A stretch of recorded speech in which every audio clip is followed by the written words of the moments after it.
Good afternoon and welcome to this exciting episode of Facing the Facts. I am your host, Pamela Bonkiyung. So today we live in very trying times, which are catastrophic in many ways. And this is the reason why now more than ever, we will be needing people with a strong sense of conviction to lead us and help us survive the present. A new caliber of leaders who embody humanity and take actions to make the world a better place. Our guest today is one of such torchbearers and is not shy putting their lives on the line to defend what they believe in for the greater good. Whenever she gets into a room, her elders stand up and listen. A human rights activist, an accomplished lawyer, a politician, a mother, and a women powerhouse, she defended the abolition of the death penalty when she's barely into her bar internship in 2015. She won the first prize in the French-speaking pleading competition against the death penalty, organized by the non-governmental organization called the Together Against the Death Penalty, ECPM, which is Ensemble contre la peine de mort. This was in partnership with the French Ministry of Foreign Affairs, the International Organization of La Francophonie, the International Conference of Bars with a common legal tradition, and the National Council of French Bars. This woman has taken a bullet on the front lines of speaking up for the freedom and spent time in prison for simply expressing her views. Without further ado, let's meet this superwoman, Barrister Michelle Ndoki. Michelle Ndoki, thank you so much for joining us. Good evening, Welcome, welcome. everyone. Good afternoon. Good afternoon, your way. Yeah, I yeah, just listened lovely. to the presentation. It's amazing. I'm not sure you're talking about me. It is certainly about you. We've been anticipating your Yes. presence on here and, looking forward to sitting down with you. So, Delhi TV is kind of like a very new platform, not very new. We've been around for quite a long time, but you find that our audience is very specific and very different. So, we're All right. happy that we can have this discussion together with them. So, welcome. So, Thank it is you. so great to have you here in this our small community because we converge once a week to brainstorm and discuss the fate and progress of our country, Cameroon. And before I progress, I want to remind our audience to make sure that they send their questions throughout the interview and it will be presented to our guests. So, Michelle, I'll start from the beginning because many Yes. people know you from your activism and your work as a lawyer, but we would like to know the road traveled by Michelle to become the Michelle Ndoki that we know today. So, you were born in France, but returned to Cameroon as a child. So, how was your Yes. childhood like, and As where a did you start? baby, I would say I was just one. Yeah. So, I mean, how I was was your just childhood like one. when yeah, when you came back from Sorry. France? Yeah.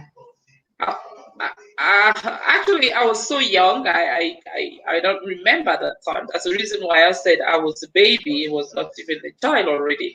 Yeah. I remember living with my parents and my grandmother, Yeah. the mother of my mother, Yeah. as a very young child. I remember moving from Yaoundé to Douala, then back to Douala to Yaoundé because my father Hmm. was sent by his job, and actually it was a nice life. I was the eldest. Hmm. Three girls came after me, Yeah. and I think we were having a good time in the sense that we were never worried about what we would eat one Yeah. day, where we would go to school. We would go to school. My mother or my father would take us to school and then back house, and we would never worry about even Christmas gifts. It was a Yeah. happy life. Yeah. And so you spent some time in Yaoundé because it seems like you had Yes. your BPC or something. You guys were living in Yes, Libosono before you actually, moved to Douala. I left Douala when I was still in the primary school Mm-hmm. and went to Yaoundé. Sorry, I have a flu. No, that's quite all um, right. um, so and then back to so spent I don't know, I can't remember how many years. This was a long time ago. But when Yeah. we came back to Douala, I was already in secondary school. I think something like Form 3, the Mhm. equivalent of from 3. I remember it was quatrième for me. Yeah. Yeah. So I think it's the equivalent of form 3. And then I stayed in Douala until my O level. Mm-hmm. Yeah. Or A level. I think it's rather A level. I'm sorry, I can't get used to it. Though I have all my children now Yeah. following the Anglo-Saxon curriculum. I still can't get used to it. It keeps changing from 3 O level, A level. Yeah. I'm still at loss. Yeah. I don't know why. No, I totally So understand. So you got your back and you were gearing to study yeah. either psychology or marketing, but your father convinced you to do business Yes. law. Why did you want to study I would say he psychology? decided. I think he decided, and at that time, yes, he would present it as convincing, but actually, it Yeah, was saying what was good for me at that time. Even yeah, if you were close to 18, your parents still had to say what was good for you because they were the yeah, one to pay for the studies, and yeah. you just went by what they thought was good. And in fact, he was right. I enjoy studying law. I really enjoy that. Why did I want to study psychology at first? I've always been curious to understand Yeah, people, how to think, why they think. I'm said to be a very logical person, and I grew up thinking that if I think one way, then everyone just thinks that way because it's the only way that makes sense. hmm, And I discovered, and it was hurtful during my teenage, that it was not the case. People didn't understand. hmm, A lot of time, people would not understand the way I was approaching things, and I could not yeah, understand how we were approaching things. So I think I felt becoming a psychologist will help me understand why and how people think and how come people think in different ways, yeah, um, and making that a profession to understand people and help them understand themselves. I hmm, found was very interesting. wow, My father did not believe that hmm, kind of that could be a real profession. yeah, You will sit down and get people to talk and yeah, help them understand their past and the relationship between their behavior as adults and the oh yeah, relationship they had with their mothers. He was yeah, like, come on. To studying is about getting ready for a real job, okay, a respectable job. If you are a lawyer, people understand what your role is, what your added value to the society is. And again, I think it was very wiser of him. yeah, It is really long after I came back that he said actually he had already always seen that in me.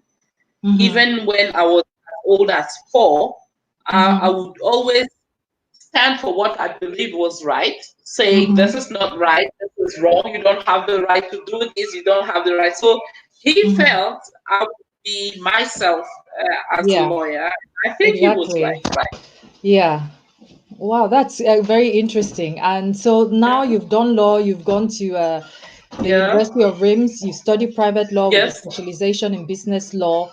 So what did uh-huh. you intend to do with this degree then? Because, it's I business law. Yes, I think it was about me joining a team of a lawyer or a company as an internal counsel. So there's a choice. I had the choice between becoming an internal counsel, so a legal director eventually, Mhm, and becoming an external counsel, which is being advocate, solicitor, barrister, mhm. providing advices or defending people before courts. So Yeah.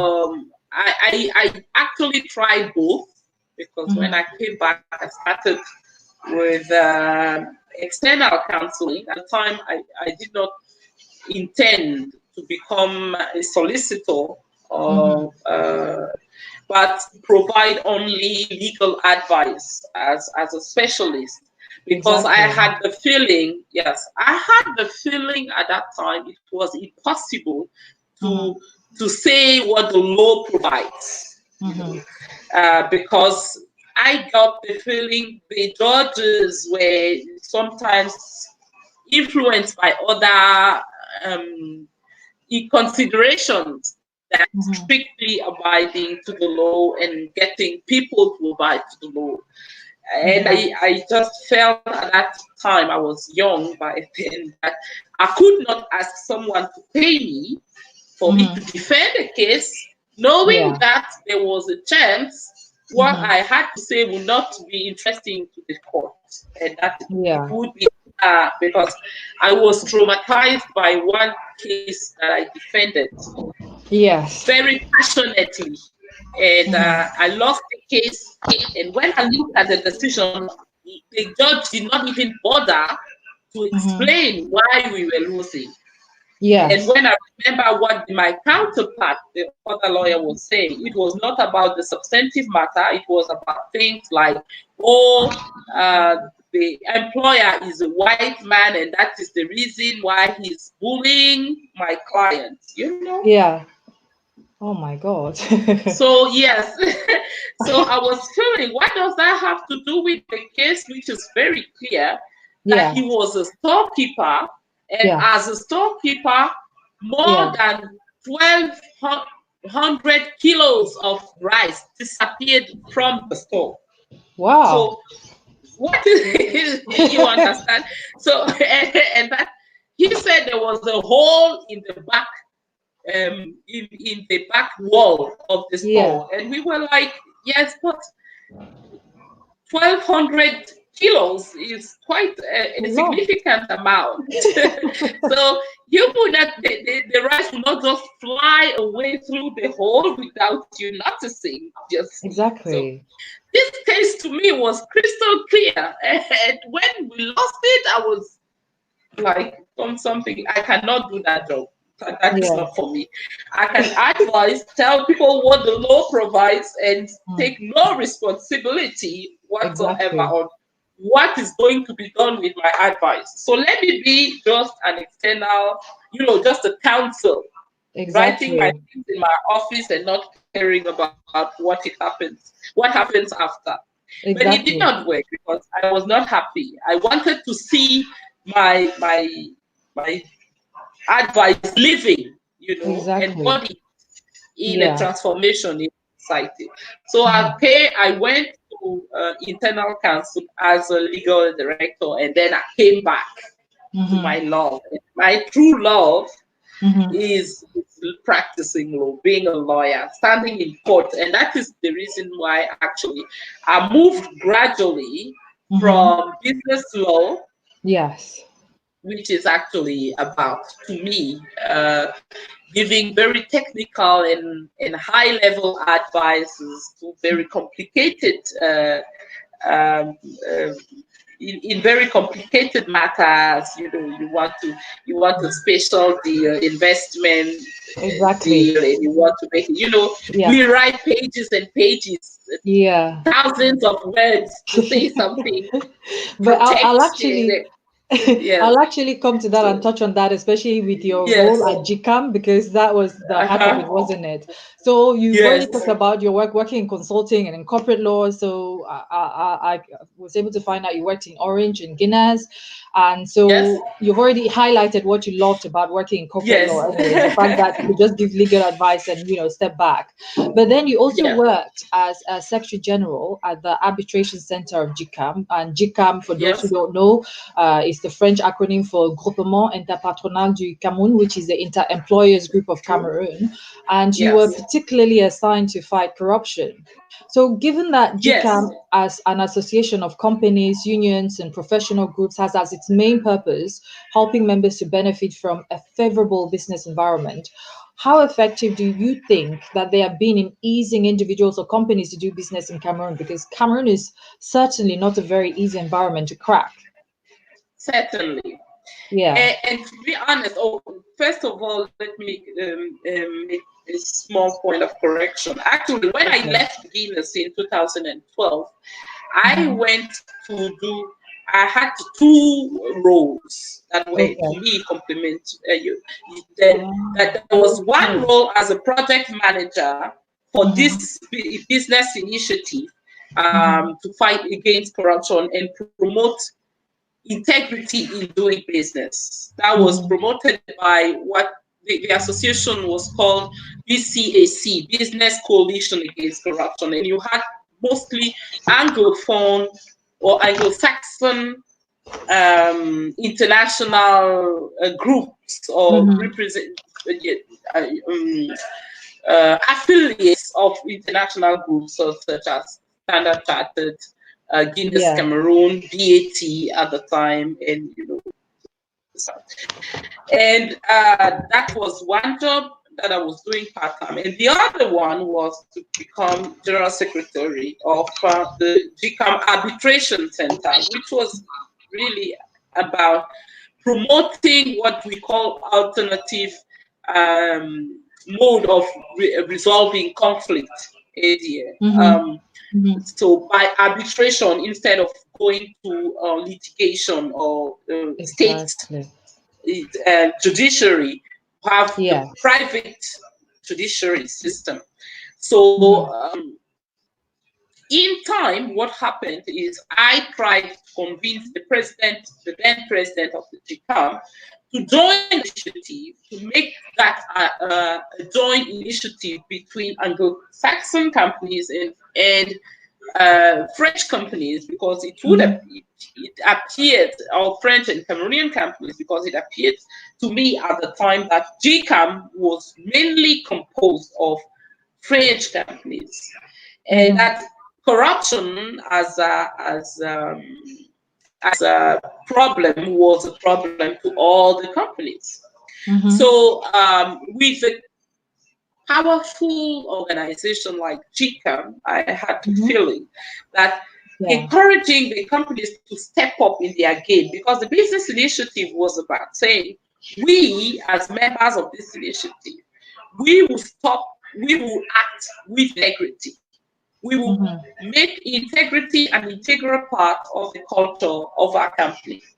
And Mm-hmm. this through signing a partnership with CONAC, Mm-hmm. the anti-corruption governmental body, and with the government to say, okay, if we are enticed to corrupt as Mm-hmm. companies, we will refuse, we will denounce, and as a Mm-hmm. state, you will guarantee us that this um, government official who enticed us will be sanctioned for that. Mm-hmm. You Mm-hmm. understand? So it was Yeah. about really making the private sector feel stronger to oppose the pressure applied by some government officials to um,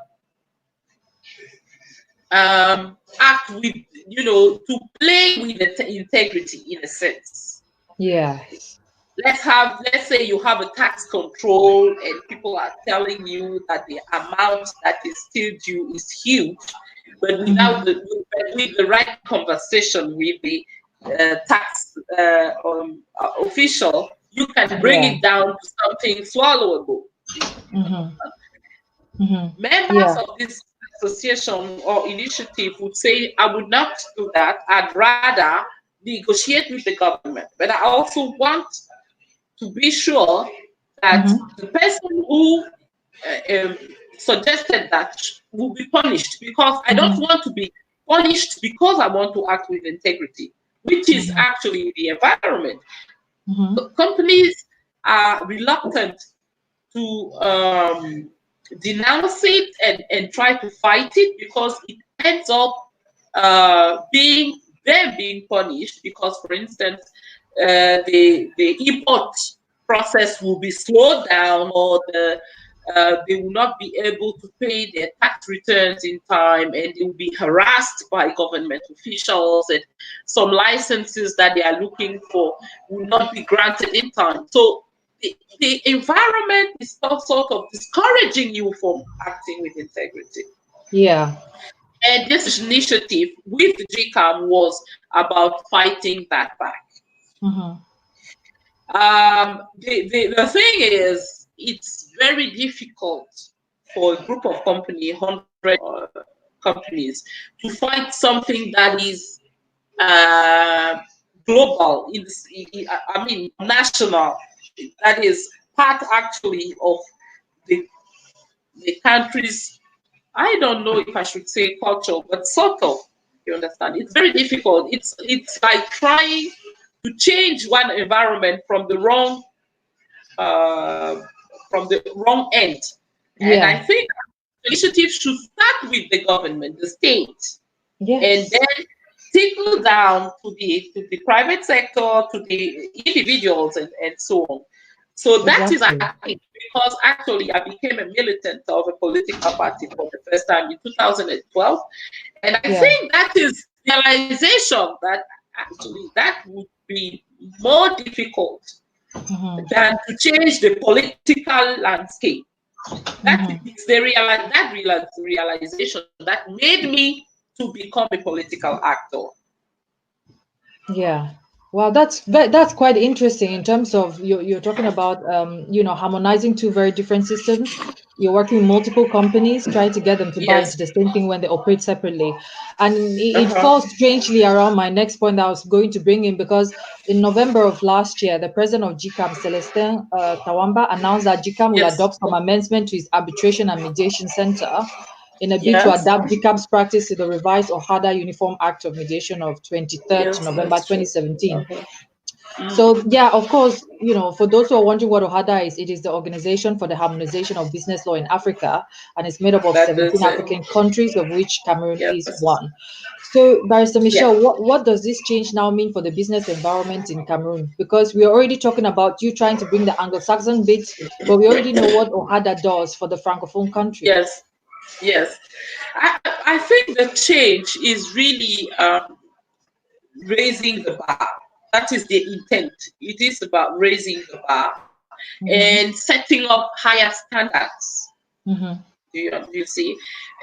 Because if you are to be successful, Mm-hmm. experience have shown that if you're trying to go with what you think is the system, that is one government official will tell you, okay, you give me this amount and I will make this just go away. Mm-hmm. On the short term, it might work. The thing will go away. But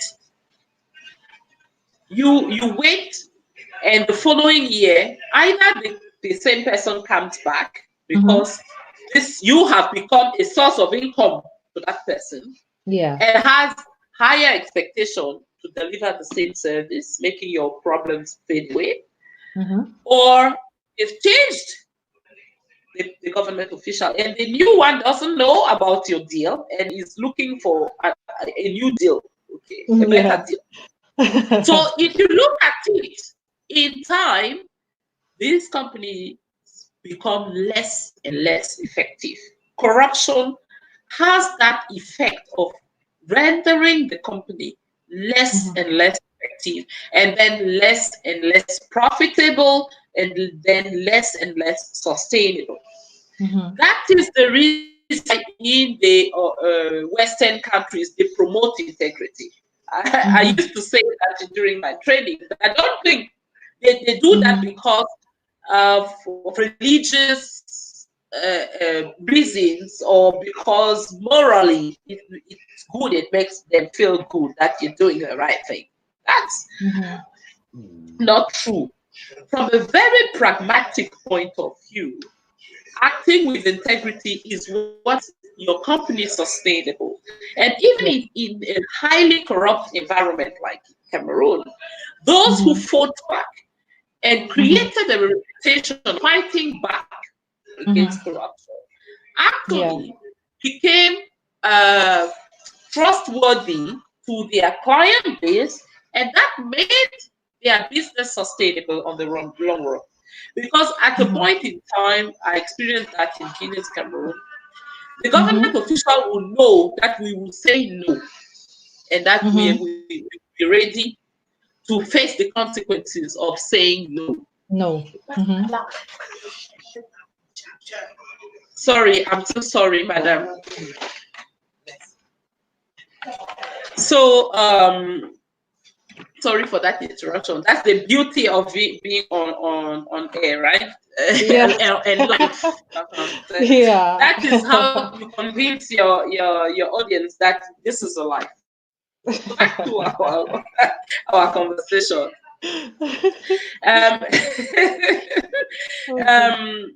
So it is when you realize that actually in the beginning you fight.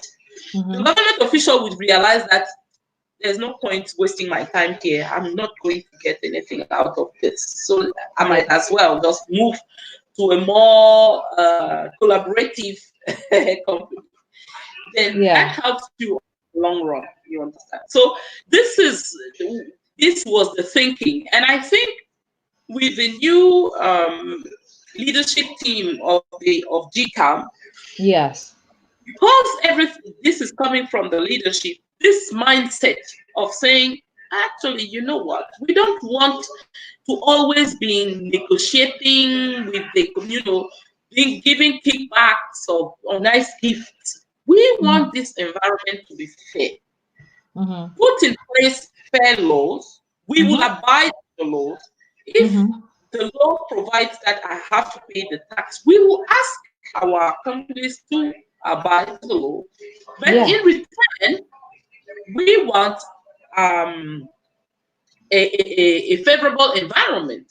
So we want this environment to be attractive, because that is what is going to make companies profitable. And if we're profitable, we will pay more taxes. If you pay more tax, you should be happy. So it is really about, and I think that is where the GCAM and the other organization, employers organization, can play a key role in building the kind of Cameroon that we want. Yes. That it would be by saying we don't have any problem with paying the taxes. In principle, we understand that with the taxes, you can have roads, you can have healthcare system, you can have. So we want that. We need that to make business. What we don't want is, first of all, that a government that will not do what they're supposed to do, and secondly, a government that will pressurize us to not to abide to the law, or pressurize us with too high taxes.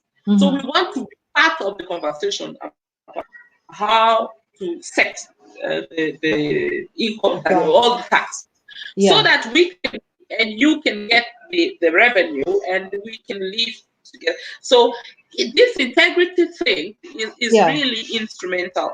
But the realization was that you cannot cure the disease on your own. So it's not something that the private sector can take on, or the public sector can take on. It's something that you need to build. Education, business, government, you need to do it together to create a different culture in the environment. That's what, for instance, they did in Botswana at the point in time. Okay. Yes, I just felt that maybe you would want to ask a second question, because me, I can go on and on and on and on. And okay, thank you for giving me the heads up.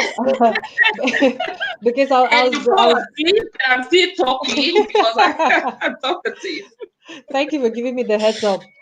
Because I was just going to follow the question with, because you just kind of encapsulated the point of you can't change the system all by yourself, but GCAM is here. I often wonder if GCAM, it's an independent organization. Does it work in collaboration with the government, or is it a private one, just an initiative among business? Because GCAM has been around for a while, like 1957, so that's quite a long time.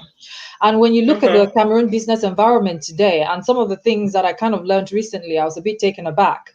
The fact Yes. that, you have to, if you sign a contract, you have to pay like 10% of that contract to the government. Um, Yeah.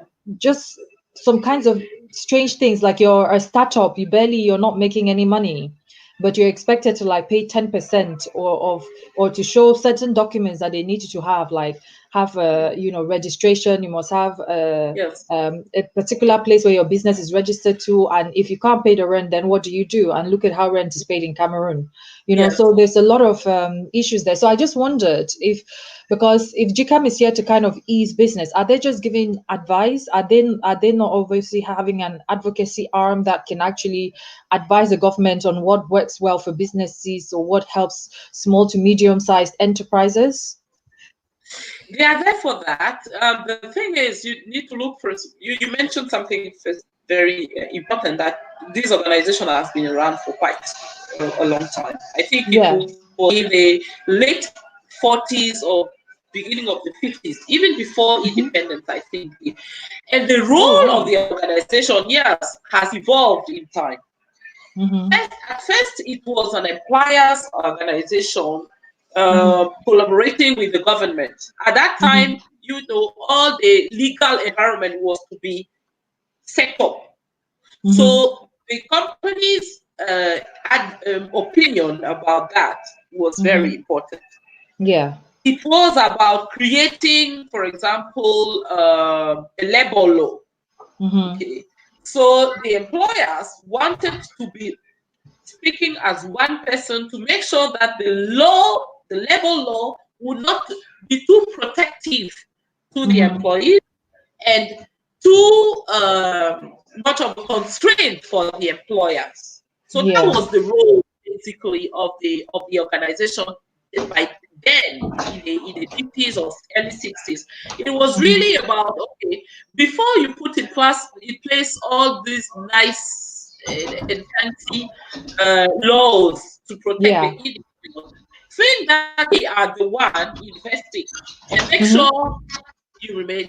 In time, this role has evolved to become one of, we need the government to understand what kind of law would be creating an attractive environment. Mm-hmm. You know, so it is more of an advisory role and Yeah. not a negotiations role. It's Okay. for that. These Okay. are these are our ambitions. This is what we want to do in this sector. This is the sector that we want to be promoted. These are the constraints that we face on a daily basis, and we need the help of the government to manage these constraints in order to release our full potential. And Mm-hmm. today, yes, the GCAP is there to give the government advice on how to create a more friendly environment for companies. Like, Yeah. the definition of friendly will depend on the size of the company. Of course, if you are a multinational or a big company with thousands of employees, you don't Yeah. have the same, you know, Yeah. challenges as one small tiny business. And what you Exactly. tend to find in GCAM are Mm-hmm. medium to larger size businesses. So they will talk Exactly. about this kind of issue. For very tiny or small businesses, Mm-hmm. they do have some companies, but they tend to be grouped into association, and then the association becomes part of GCAP. But Mm-hmm. as you can imagine, that will make the voice less noticeable about the peculiarity of these small businesses. And Exactly. I think, yes, and I think the opportunity there is to have the small businesses gathering and creating a more powerful employers organization to face Mm-hmm. the government directly Mm-hmm. and to get the government to understand what they need, the specific needs, and address those specific needs. But I Yeah. think also that the challenge for the government is make those small businesses moving from the informal sector to the formal sector. Yeah. you know, which is a challenge they don't have with bigger size companies, As because when you companies. become, yes, you have to be in the formal sector. Mhm. The smaller businesses tend to refrain from getting formal because of the hassles that Ex- you mentioned, and because they will yes. be noticed by the tax authorities, and that they think they will just jump at them, and uh, Yeah. Whether. pump until, yes, until they're exhausted and just close down. So that Yeah. is the reason why today you you you you as a small or startup, and I faced that reality when I decided to start my private practice. Mhm. You just feel nobody is listening, nobody is helping. It took me more than 1 year and a half, and I'm a lawyer, and as you mentioned very kindly, I'm not Yeah. the kind of person who shy away telling saying to people what I have to say, or telling people what I want. It Yeah. still took me more than 1 year to Mhm. have a complete tax file. More Wow. than 1 year. You move from one door to the other, you be discouraged, you come back, Until you find you out that know, it's the public notaire who has to register yes, everything and not the lawyer. exactly. You understand? And at a point in time, you ask yourself, but why am I cracking my head over this? Actually, Mhm. it's to be able to pay. So if you're interested in my money, I can stay home. I'm fine. Yeah. You see? So I'm just You know? going to come to bring you back to the law. So Yes. in this instance, your decision to become a practicing lawyer.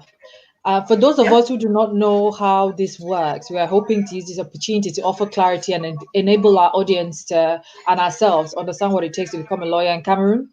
So just correct me, Michelle, if I'm wrong. So to be Yes.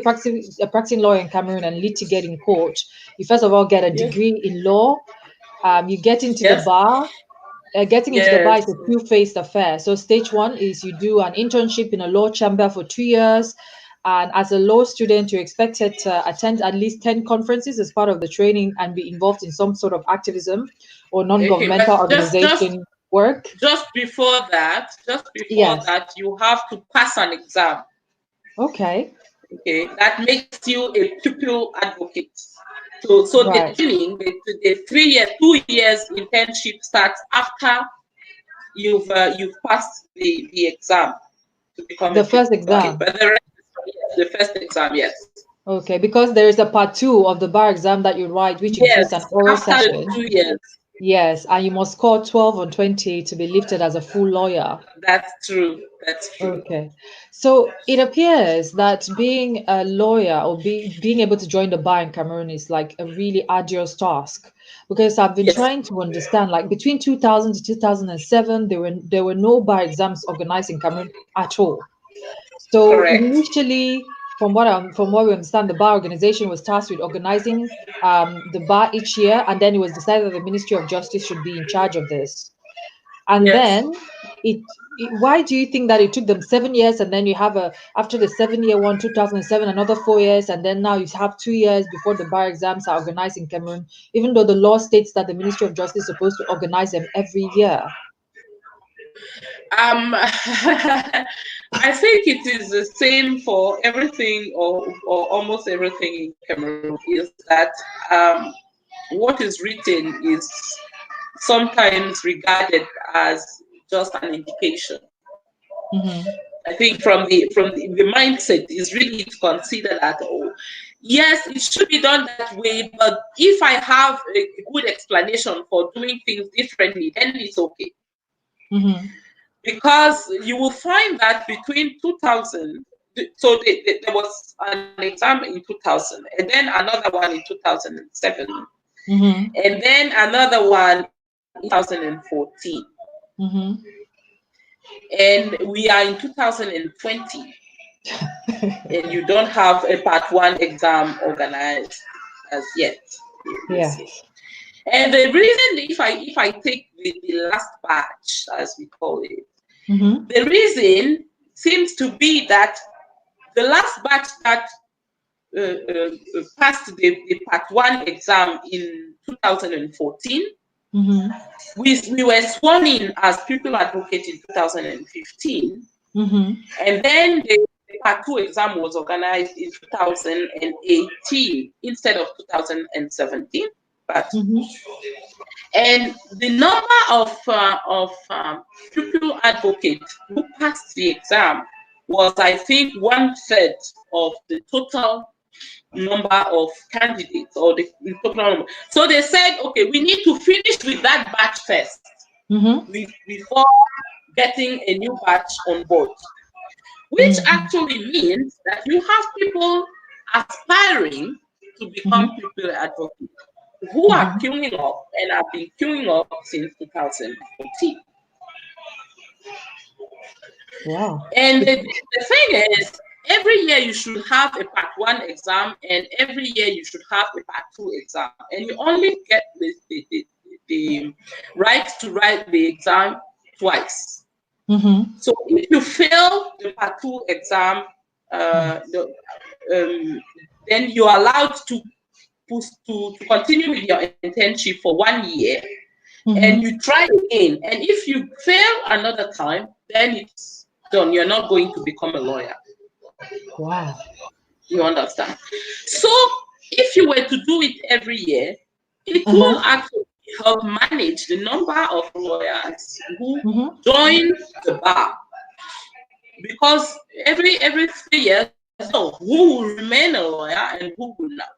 But exactly. The way it has been managed, because of the delay, you write the part 2 exam in 2000 or in 2007, and then you fail. Instead of writing it the second time in 2008, you write it in 2014. So 7 years after. And you see the impact. Same thing with the part 1 exam. You write it in 2000 because you're allowed to try a second time also. You wait until they organize it, and they organize it 7 years later. In the meantime, you are practicing as what we call in French postulant, an aspiring lawyer. You're practicing in the law chambers. So you end up with having 14 years, being 14 years experienced lawyer, waiting. What becomes of that kind of person who fails? What do you expect that person to become after 14 years spent in the law chambers? Of course, the person will be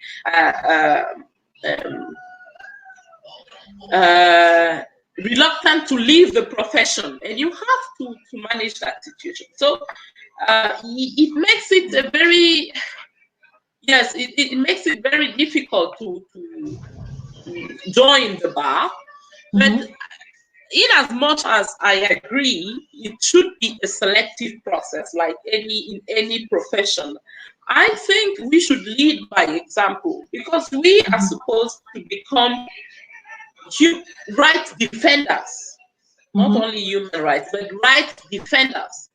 And if from the onset, the Bar Association is not making sure the law is applied strictly, then it becomes a problem. You were asking why the government got involved, because as usual, the government wants to get involved in everything so that everything is politicized, and they have control on, who becomes a lawyer. They have control on how many lawyers you have, so that the Bar Association doesn't become too powerful, because they don't want to have a counterpower. You have all those things, playing in the background and influencing the implementation of the law, which is sad. It is, and which sad. Is what makes me become a politician on top of being a lawyer. I mean, that's quite interesting, because I've heard of Cameroonians who've had to go to like maybe Nigeria or Ghana for the Anglophones to do the exams, or for Francophones go to Congo Bazaar to be able to, get the examination completed. And so I can understand why there was an outcry in 2018 when like 1,500 students sat for the bar and many of them failed because Yeah, of the poor translation. I mean, like, yes. how does such a thing even happen, Barrister Michelle? Like, how does that happen? Who does the translation? There are clearly very capable No, bilingual people like that's yourself that could have it's helped. not only no, it's not only a problem of who does the translation. How do you organize the exam? I wrote the exam in 2014, I explained to you. Mm-hmm. Then what happened? You were supposed um, to start at 8. 10, you're still waiting because they learned begin very early in the morning that some of the aspiring the candidates receive Mm-hmm. subject Mm-hmm. during the previous night or 2 days before, you Yeah. know, because there's so once that is done, the other lawyers it became an issue of it looks like I will not get into that. I will not convince that was the best. I'm talking about the perception. The perception was that some of the candidates received Mm-hmm. the subject and were able to do uh, their preparation on the subject, and some of Mm-hmm. that did not. So they were obliged in the morning to create a new subject so that Oh. everybody is on the same page. Of course, if Yeah. you're creating a new subject that very morning, that you have to write in French and then in English and multiply because 1,500 candidates and each one needs to get his own subject. Of course, you will have typos and poor translation and things like that. And the Mm-hmm. same story repeated in the afternoon. So that is one thing that created. We started writing the exam. It was 9 p.m. Mm-hmm. The second, the second paper. We started. It was 9 p.m. because we had been waiting from 2 p.m. Mm-hmm. when we're supposed to start to 9 p.m. because they needed to create a new subject, they needed to translate it, and who was translating? Of course, it would be the lawyers themselves. So, because Mm-hmm. in that case, you don't have the time to look for a professional, do you? No. So you're doing that then there, and there in a rush, you know. And Jesus, because you this do is it in a terrible. rush, you do it poorly. Yes, you will do it poorly because Mm-hmm. you're doing it in a rush. So that is what happened. And after that, I think the main reason why there was an outcry in 2018 is not so much because we are so resilient. We Cameroonians, we are so resilient. You know, even all those strange things we swallow and we go Oh with it yeah. and we say, "On va faire comment?"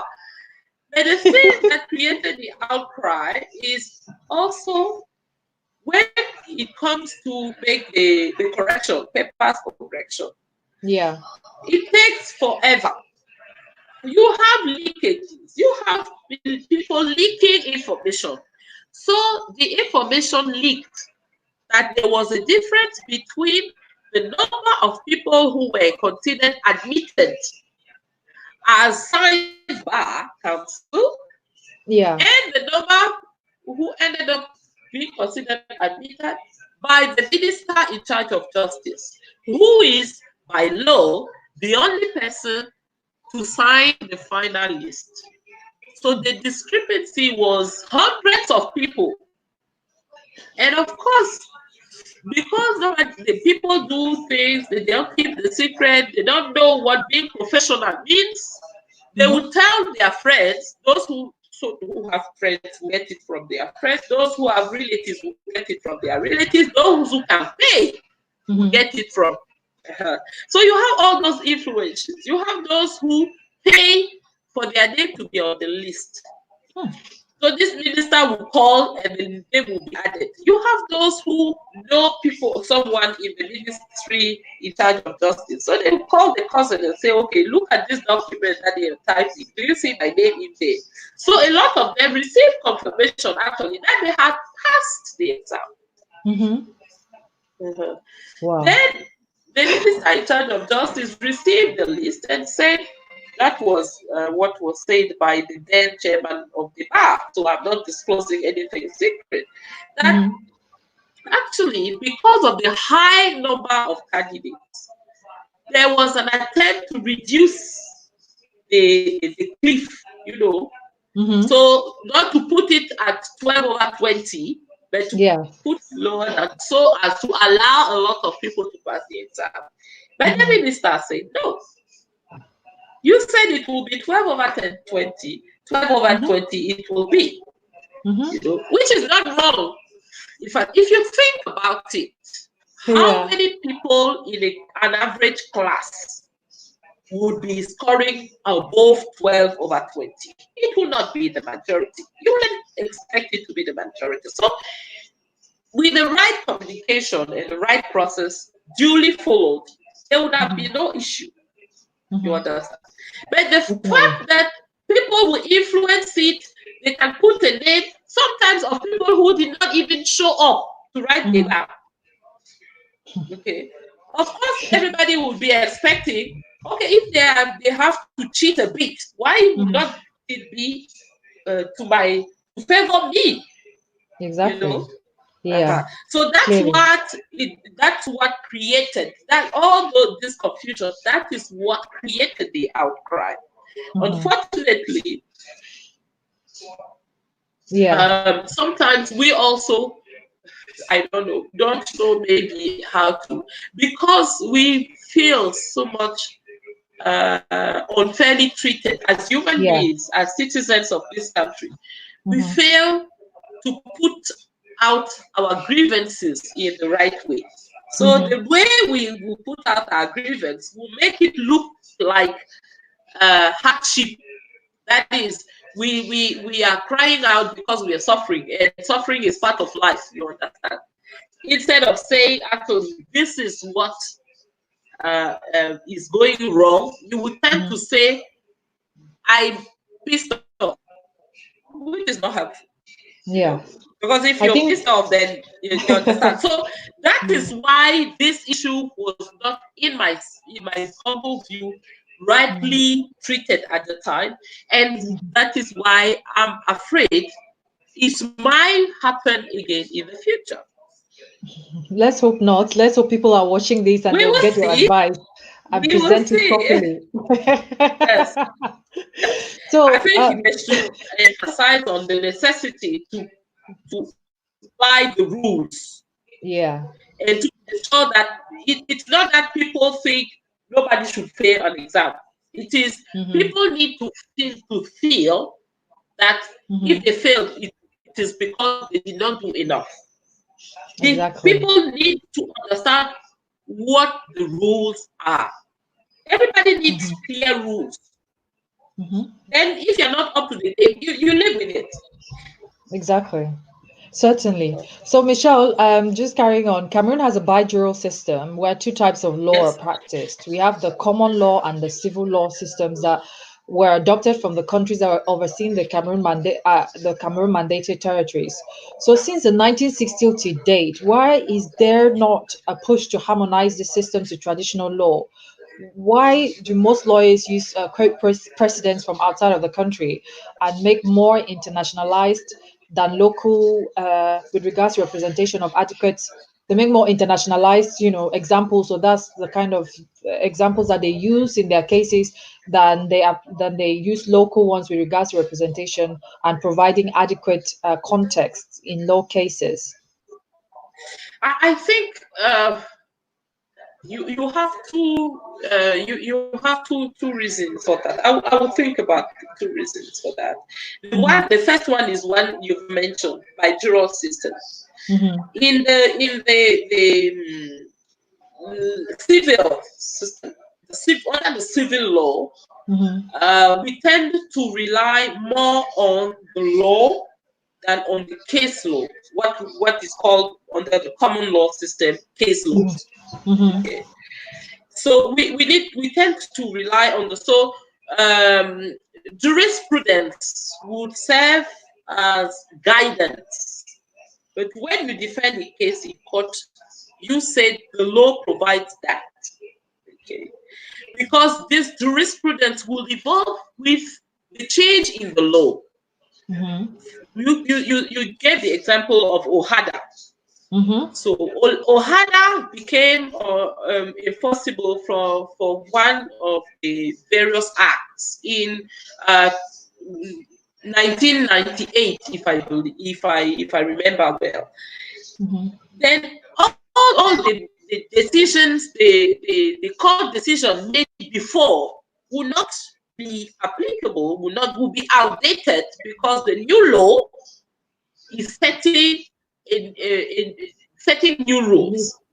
With the Exactly. common law system, you rely on what a court has decided at the point in time, and until a court, until there's a way to explain why in this particular case Mm-hmm.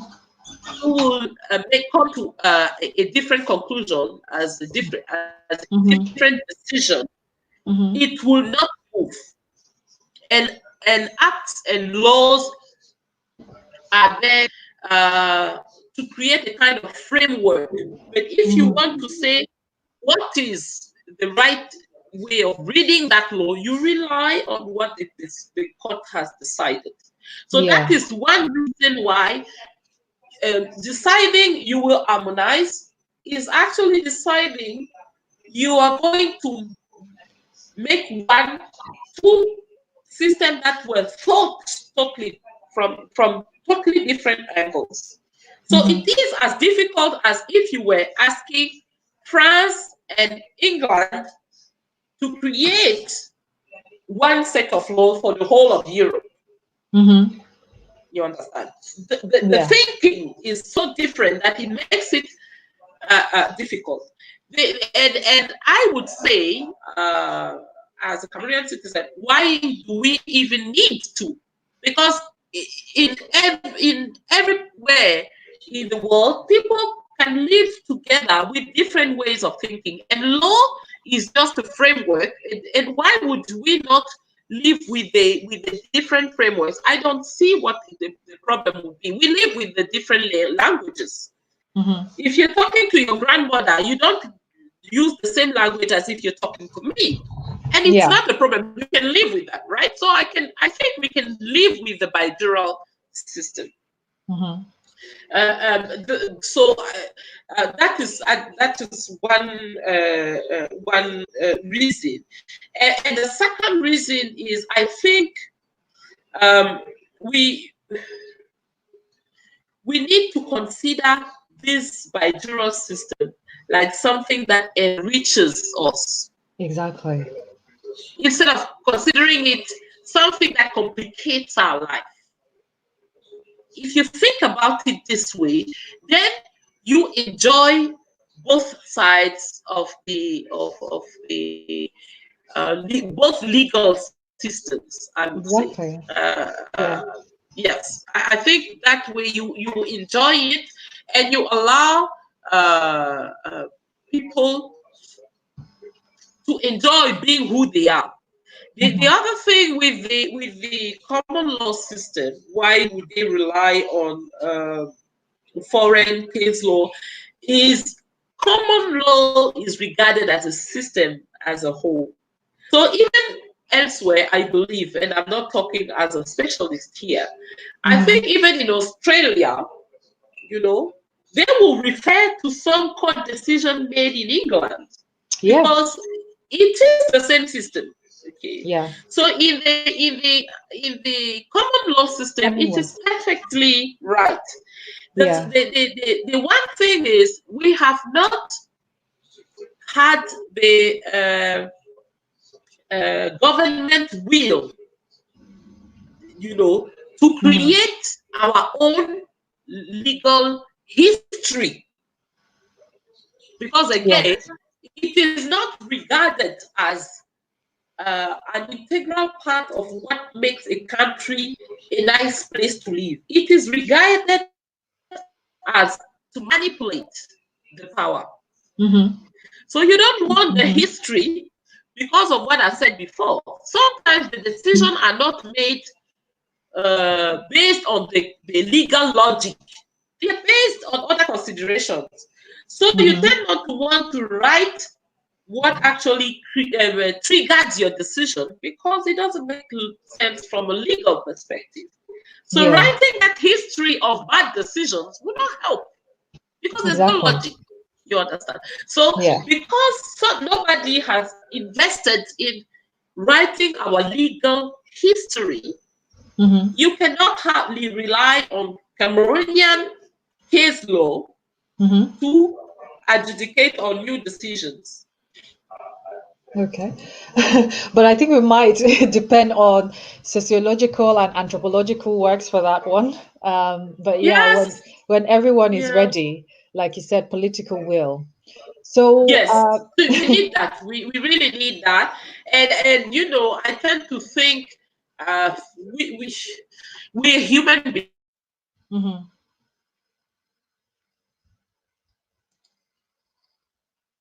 Never works in Cameroon.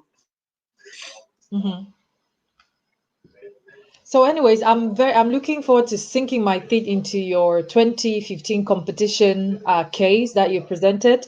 So you joined the competition organized by Ensemble contre la peine de mort to argue the abolition of the death penalty. And not an easy one, as we do not have a precedent in Cameroon, and as you admitted at the time, you had limited experience in criminal law. So how were you able to lay your hands on the case of the French expert who killed his wife in Cameroon and treat it through the eyes of their child, who would have been 11 years old at the time? I lost you for a small moment, so I'm not sure I heard the question clearly, but I will tell you what I understood and try to answer. How did I lay my hands on this case? Actually, it was where I did my internship, my how do you call it?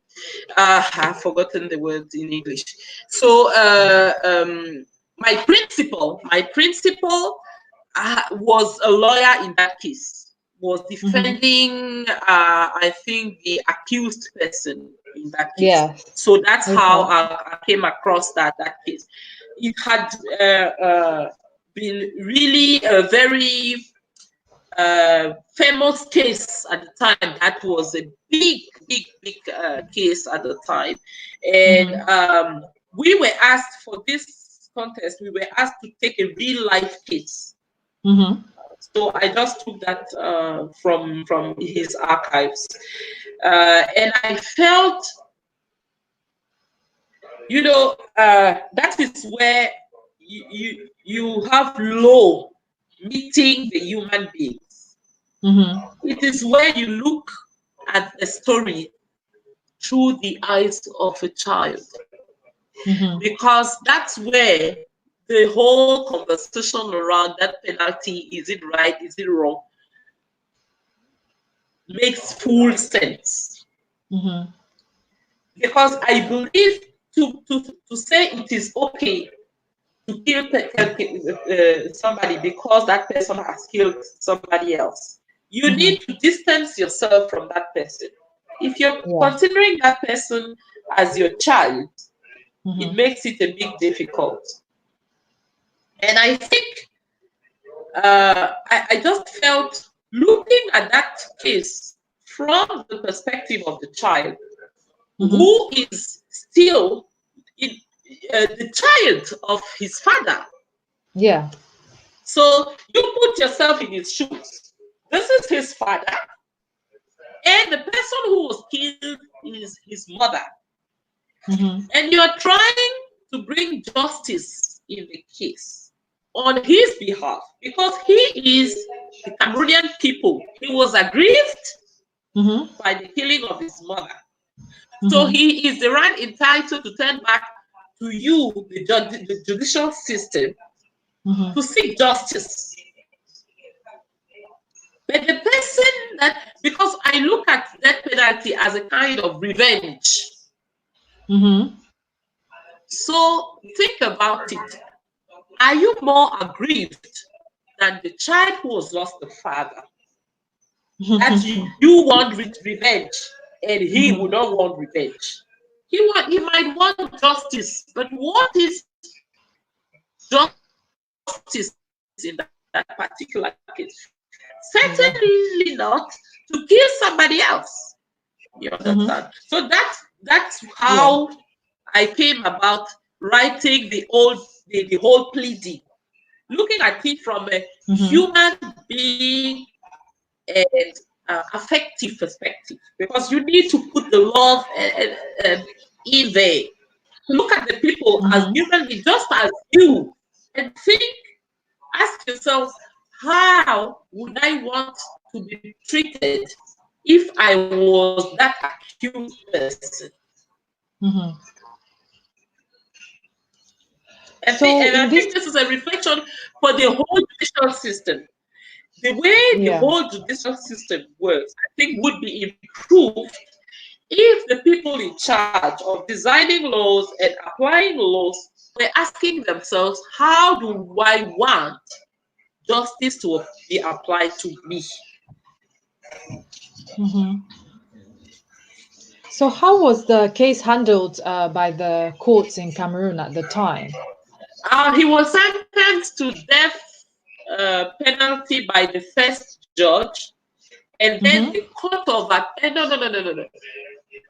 no, he was the public prosecutor asked for the death sentence to be applied, and I think the court sentenced him to 20 years imprisonment. He appealed the decision and unfortunately died before Oh, the wow. decision was passed. Yes, An that interesting is a case. very sad story. Yes, It is. And I was just thinking interesting. how paradoxical it is that you were arguing for the abolition of the death penalty, and Yes, sometime, 4 or 5 years later, you're also being yes. sentenced. I mean that. Yeah. I'm in that I was just like, position wow. to fully understand. Exactly. And I was like, wow, okay.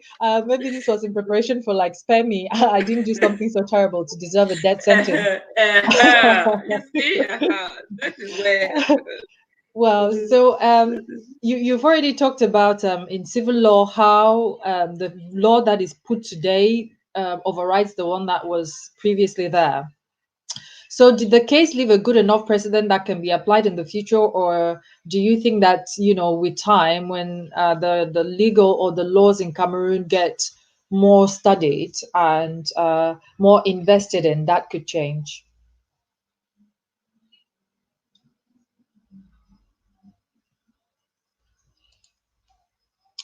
Hello, Michelle, can you hear me?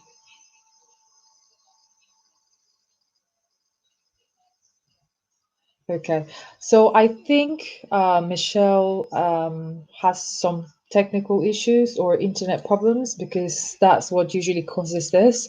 So I'm just gonna wait and see how that works. But in the meantime, we've got some comments here that I will be reading.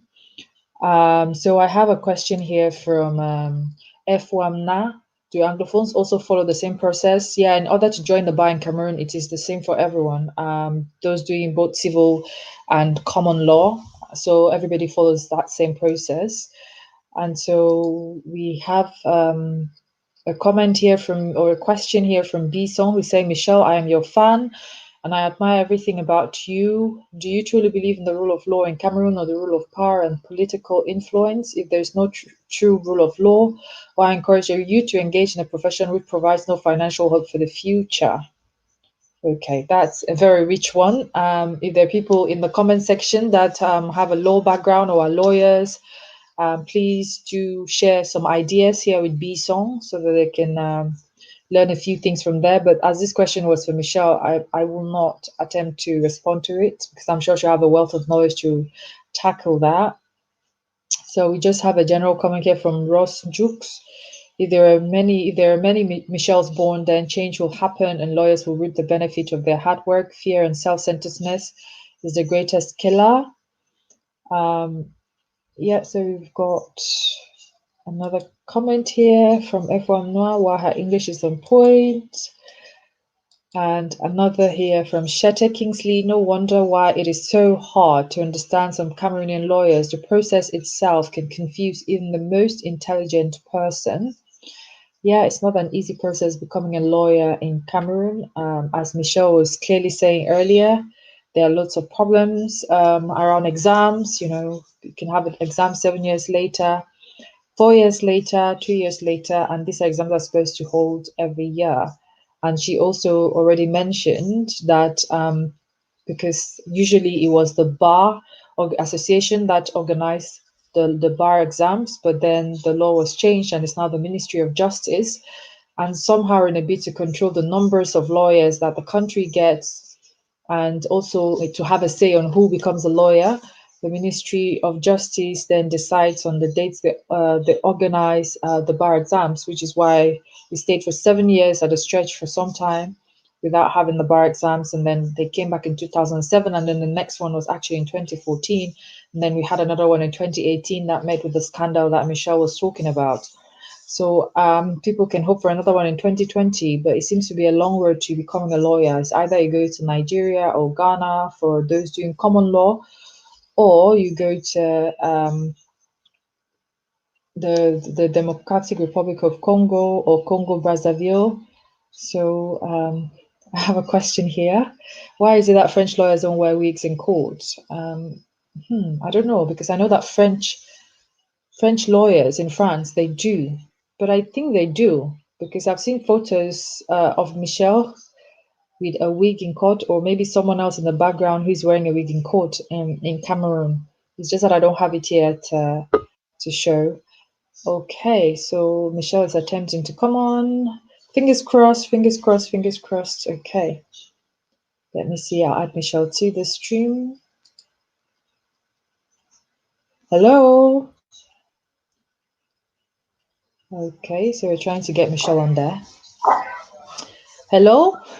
Hello. So Hello. sorry. Hi. So I've been reading Yes. comments in your Yes. Can you absence, hear me? just to try and make sure until we got you back. So before we carry on, I'm just going to share the questions before we continue so that we don't go forward and come back again. So somebody was asking All right. here, Bison. I don't know if you can see that question. Michelle, I am your fan and I admire everything about you. Do you truly believe in the rule of law in Yes. Cameroon or the rule of power and political influence? If there is no true rule of law, why encourage the youth to engage in a profession which provides no financial help for the future? Because future is what we make. We make it. The future is what we make it. I totally agree with him. Without the Yeah, rule of law, there will be no need for a lawyer or yeah, for lawyers. But I believe without the rule of law, there will be no society. So it's yeah, not an option to say we will have a society with prominent businessmen, prominent doctors, prominent teachers, but no yeah. lawyers, because law nobody cares about. If you don't have law, Mhm, it is a law that makes you a doctor. That word mhm. doesn't mean anything. I remember during my trial in one of my court hearings in Yaoundé, when I think it was in before the court of appeal for habeas corpus. I said, what gives sense a meaning is the law. Of everything, the meaning of everything in the society is created by the law. It is Mhm. the law that makes judge, and that obliges me to listen. And if you say I'm going back to prison, I would listen to you and go back to prison. It is because of the law that the gentlemen standing around me would be listening to you, because the law said that because you are a judge, they have to listen to what you say and do what you order. Mhm. If you start playing with the law and people see you making decisions that are inconsistent with what we read as a law, you end up losing the meaning of our living in harmony together, because I would end up saying there's no point abiding to the law because you are not abiding to the law. Mm-hmm.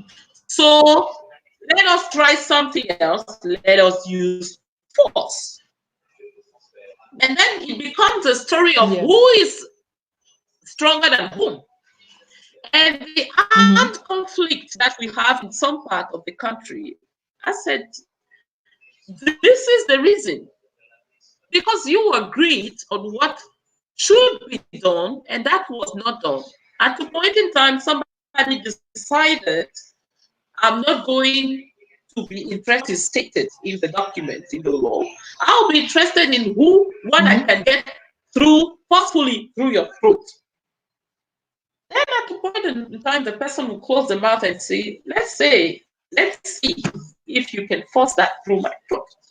And that's Mm-hmm. how it becomes a conflict. And I said, you see, if you go to Libya today, you see Mm-hmm. no judge, no doctor, Mm-hmm. no teacher. You just see people killed and people being killed. Those are the two categories you have.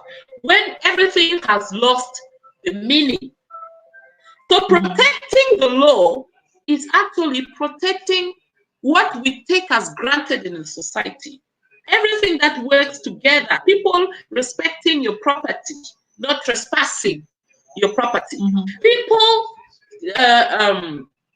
obeying to a contract. When you sign a lease agreement, saying Yeah. you will pay because the law provides. So if the rule of law disappears, the whole society will disappear, because it will just be about who is stronger than who, and that varies greatly, Mm-hmm. from Yeah. one place to another, and it will vary in time. You'll be Yeah. strong together today and not be strong by the end of the week. So Definitely. So we have a question so here that from is the reason. Why is it that the French lawyers don't wear wigs in court? yeah, that's a question from Julius and Evans. Yes, good evening, Mr. Evans. The reason is very simple. This is coming from a different traditional culture.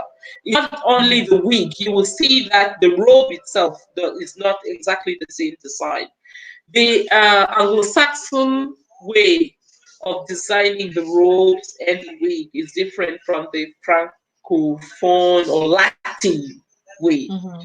So Yeah. those derive from different cultures. So in Cameroon, we have both cultures. So in the Francophone regions, because of the French culture or in heritage, we design our own way. The French court design their own. And in the common law system, we design it as it is designed in England. Because even if we go Mm-hmm. to the United States, I think it's not the same. Actually, I believe they don't even have a robe. And they don't wear wigs either. No. Yeah. So I suppose with time it changes and people adapt it to what they Yes, want and it to be. actually, I'm pleading, I'm asking, why do we don't design our own? That would be more That's what we're comfortable, asking you. more fit You for. guys are the Yes, lawyers. You should because change the I'm not road. ashamed. I'm not the chairman of the bar as yet. Wait. It's too hot for those roads. How do you It guys is wear them? very, really too hot. That is ridiculous. We should do Oh something dear. about it. But wait, when I become the chairman of the bar, you will see. Certainly. So, Michelle, we have law going in the going on, but in the mix of that, you are becoming attuned to the politics of things while you were doing your lawyer jobs. So, before joining the Cameroon's Yes. People's Party, were you ever part of another party in Cameroon? No, not before 2012. When Okay, I joined the Cameroon People's Party, the that People's was my Party. first So my you first met year. Professor. Okay, and so you met Professor Maurice Kamto in 2013, Yes, at and that time he would I try was to a get military. you. Yeah. Yeah, and he tried to encourage you to join his party, the Cameroon Renaissance Movement, but you decided to join the Cameroon People Party instead. No, So no, you've no. talked At that about time, I was already. I met him as a member of the Cameroon People's Party. People's Party. Because Yeah. you remember I said earlier that I joined the party. So we met in 2013, and that Mm-hmm. was in the framework of the local elections. So I was Mm-hmm. actually meeting him of the CPP. Then he said Mm-hmm. I was welcome in this party when in time I was aspiring uh, to grow as a Yeah. political actor, which I saw as a Yeah. compliment at the time. He was seeing a Yeah. potential that I did not suspect at the time. Certainly. So you've talked about your decision to leave CPP and join CRM, which is down to your political philosophy. So what exactly Yeah, is your political philosophy and how is this fulfilled in the CRM party? I believe what we need at this very moment, because obviously, you design your political agenda or your political vision based on the environment that you are in, the situation you're in at the point in time, and the trends you foresee for the foreseeable for future. So Mhm. my own perspective is that what we need in Cameroon today is to stimulate and inspire entrepreneurship, and then we leave it to people to excel, to become, Mhm. to perform, and to Yes. get the proceeds of their hard work. Mhm. And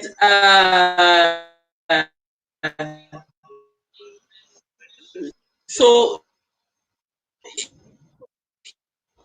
the role of the state would be, in that case, to create the environment.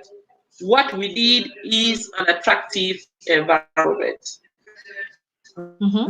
need the right set of law, we need infrastructure, we need the right education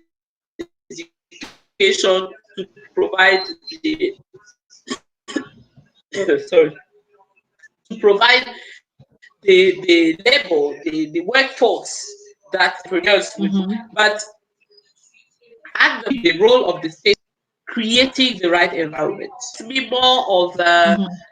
some would say social liberal person, because I believe also, for example, when it comes, you should access what Mhm.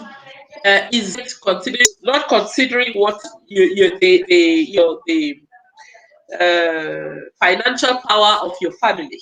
So I think as a society Mhm. potential, if we have someone who is really gifted to become a fantastic doctor, and the person will never, because the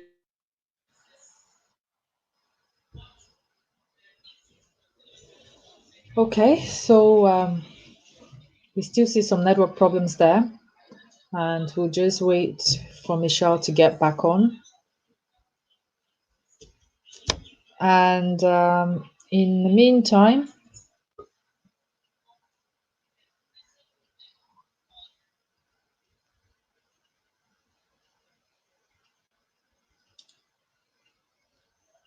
okay, so here is Michelle. I'll add her back again. Sorry, Michelle, we lost you there for a bit. Yeah, can you hear me? Hello? yes, yeah, you Okay. see, you're No, talking that's all environment. right. Yes, I can hear you. Can you hear me? Okay. Yes. Uh, Yes, we can hear you perfectly. Yeah. Okay, great. Yes. Saying you need to create the environment. For example, you need to make sure that you have a communication infrastructure that are efficient, as a government. Exactly. That way people can go about the business, create, innovate, freely, because you're giving them the tools to do that. Yeah. So this is my philosophy. In the CPP, they, they call it social democrats. So the reasoning is more of, you have the workforce and you have the investors, those who have the money to invest. And there's an imbalance between what those who have the money get in return for their investment and what um, the worker will get, even though the worker is working really hard. And the philosophy behind that is to say, actually, it is down to the work that the wealth is coming. Because if you take a bank note and you put it on the floor for 10 years, it will not become a mango tree. You need the workforce. You need somebody to take the plant it, to water it, and then you will have mangoes to sell one day. Yeah. So you have to make sure that the society, the government creates the balance where there's an imbalance. You understand? Yeah. Which is so the philosophy is the focus should be on creating the balance and protecting the workforce that is considered as weaker and with less bargaining power than the capital. Yeah. Okay. So Okay. this does not correspond to my own perception of what we need as Cameroon in Cameroon at the moment, because we don't have the industrial net. We don't have enough companies. If you want to create that balance now, you would discourage investment. That is my own way of looking at it. So this social democratic philosophy would be more appropriate, in my view, for a Western country where you have this issue. You have a lot of company, a lot of people who are looking for the workforce more than you have job seekers. In that context, of course, the workforce is in a position to ask for more in return for their efforts. But when you don't even have entrepreneurs, you have to pamper them until we get to a stage where you have an industrialized country. And then you can start asking yourself, what is the level of balance between those who have invested in the companies and those who are working for them? Okay. So, in a nutshell, your political philosophy is tailor solutions to the context, and you feel that at this Yes, moment, yes, and CRM that's party embodies that. yes. At the moment, Okay. I believe that is the case. So, you're the vice president of the women's wing of the CRM party, but you're better known than the president of the CRM's women's wing, Barrister Mispa Awasum. So, I was just wondering, Yes. who exactly is she, as there is little to no information out there on her work, but we know about you, you're more visible. Yes, actually, I think it's a question for her. I think that this might be um, because she was not lucky to be shot and sent to jail. Okay. Okay. And I think actually she doesn't envy me this kind of popularity. And I think she is right. I think we just have different styles, and Okay. I and that plus chance that made me to be privileged to have holes in my leg that are designed because you know that I painted it myself. Yeah. Maybe that is the explanation for that. Okay. So you're now entrenched in the CRM party and clearly are a political activist and leading figure. I mean, I will Yeah. not belabor the point of the tribal makeup of the party and address the opinions that hold that you may just be an intelligent fool in it. You clearly are in control of your decisions, which are often driven by your convictions. So you have addressed this on numerous occasions over the past 2 years, and most recently on your interview with Equinox TV on their program La Vérité en Face. That was December 2019, so that was like 2, 3 months ago. So, according to the Yes. 2019 Cameroon report by the US Department of State, after President Paul Biya announced legislative and municipal elections would be held on February 9, 2020, the CRM party reported they did try to register their party members, but they reported like persistent interference from local government officials as party leaders wanted to get the necessary True. documents to file candidate lists. The report also included that local officials refused to come to work during the registration period, and judges were requiring traditional True. rulers to confirm residency, and local officials True. were refusing to certify birth certificates for CRM candidates. So then on True. November 25th, as a result of this, CRM announced its decision to boycott the elections. However, what we do Yes. want to establish is what is the CRM party's plan? When you boycott elections and have no elected officials, you are not exactly able to politic, if that makes sense.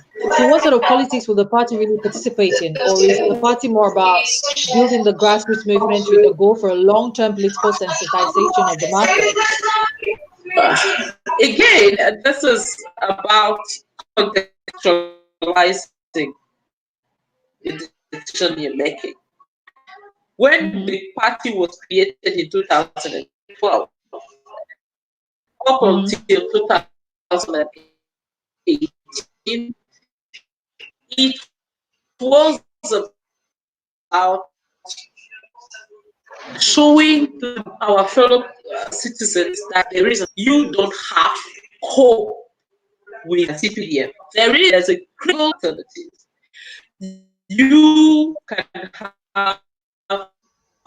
another group of people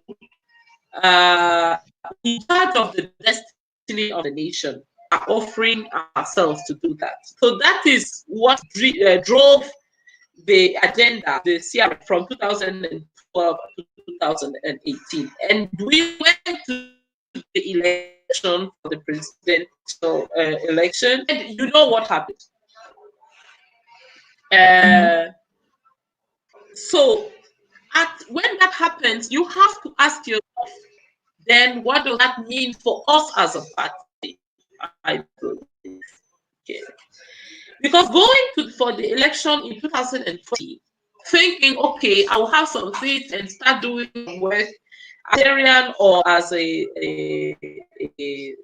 city councillor would mean that Mm-hmm. you regard Cameroon as a place where actually parliamentarians are doing their job.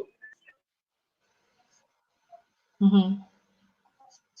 And obviously, that's not the case. Undisputably, that's not the case. So I was given one example by Kawala the other day. We were discussing. She said the European Parliament has discussed the Cameroon issue. The American Parliament discuss the Cameroonian issue. In England, the Cameroonian Union discuss the Cameroonian issue. Can you please explain to us why the Cameroonian never ever the socio-political situation of our country? Is it not that they are not doing which is people's preoccupation, aspiration, all means peace, and suggesting to the government way of making the aspiration the reality for our country?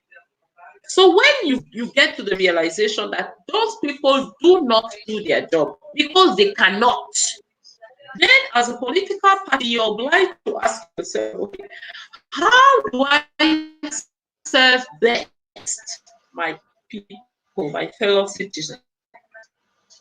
Is it by joining a group of people who will just be there,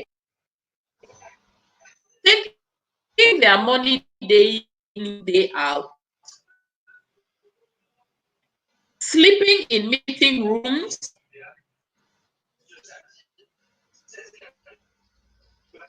in quarreling about one thing or the other? Or is it by building that grassroots? I love that expression because I think it encapsulates what we are about as a party today. Building the grassroots, the grassroots movement that will in turn change the political landscape to make it the people will actually decide who their representatives are and are there to do what they're supposed to do. Where, as we speak, I doubt I have any expectation of parliamentarians and council. I really doubt. So, what are elections? Whereas, if we have a grassroots movement that will push to resign, that can cause the reorganization of current elections with true representatives of the people who we are supposed to do in the parliament and in those examples.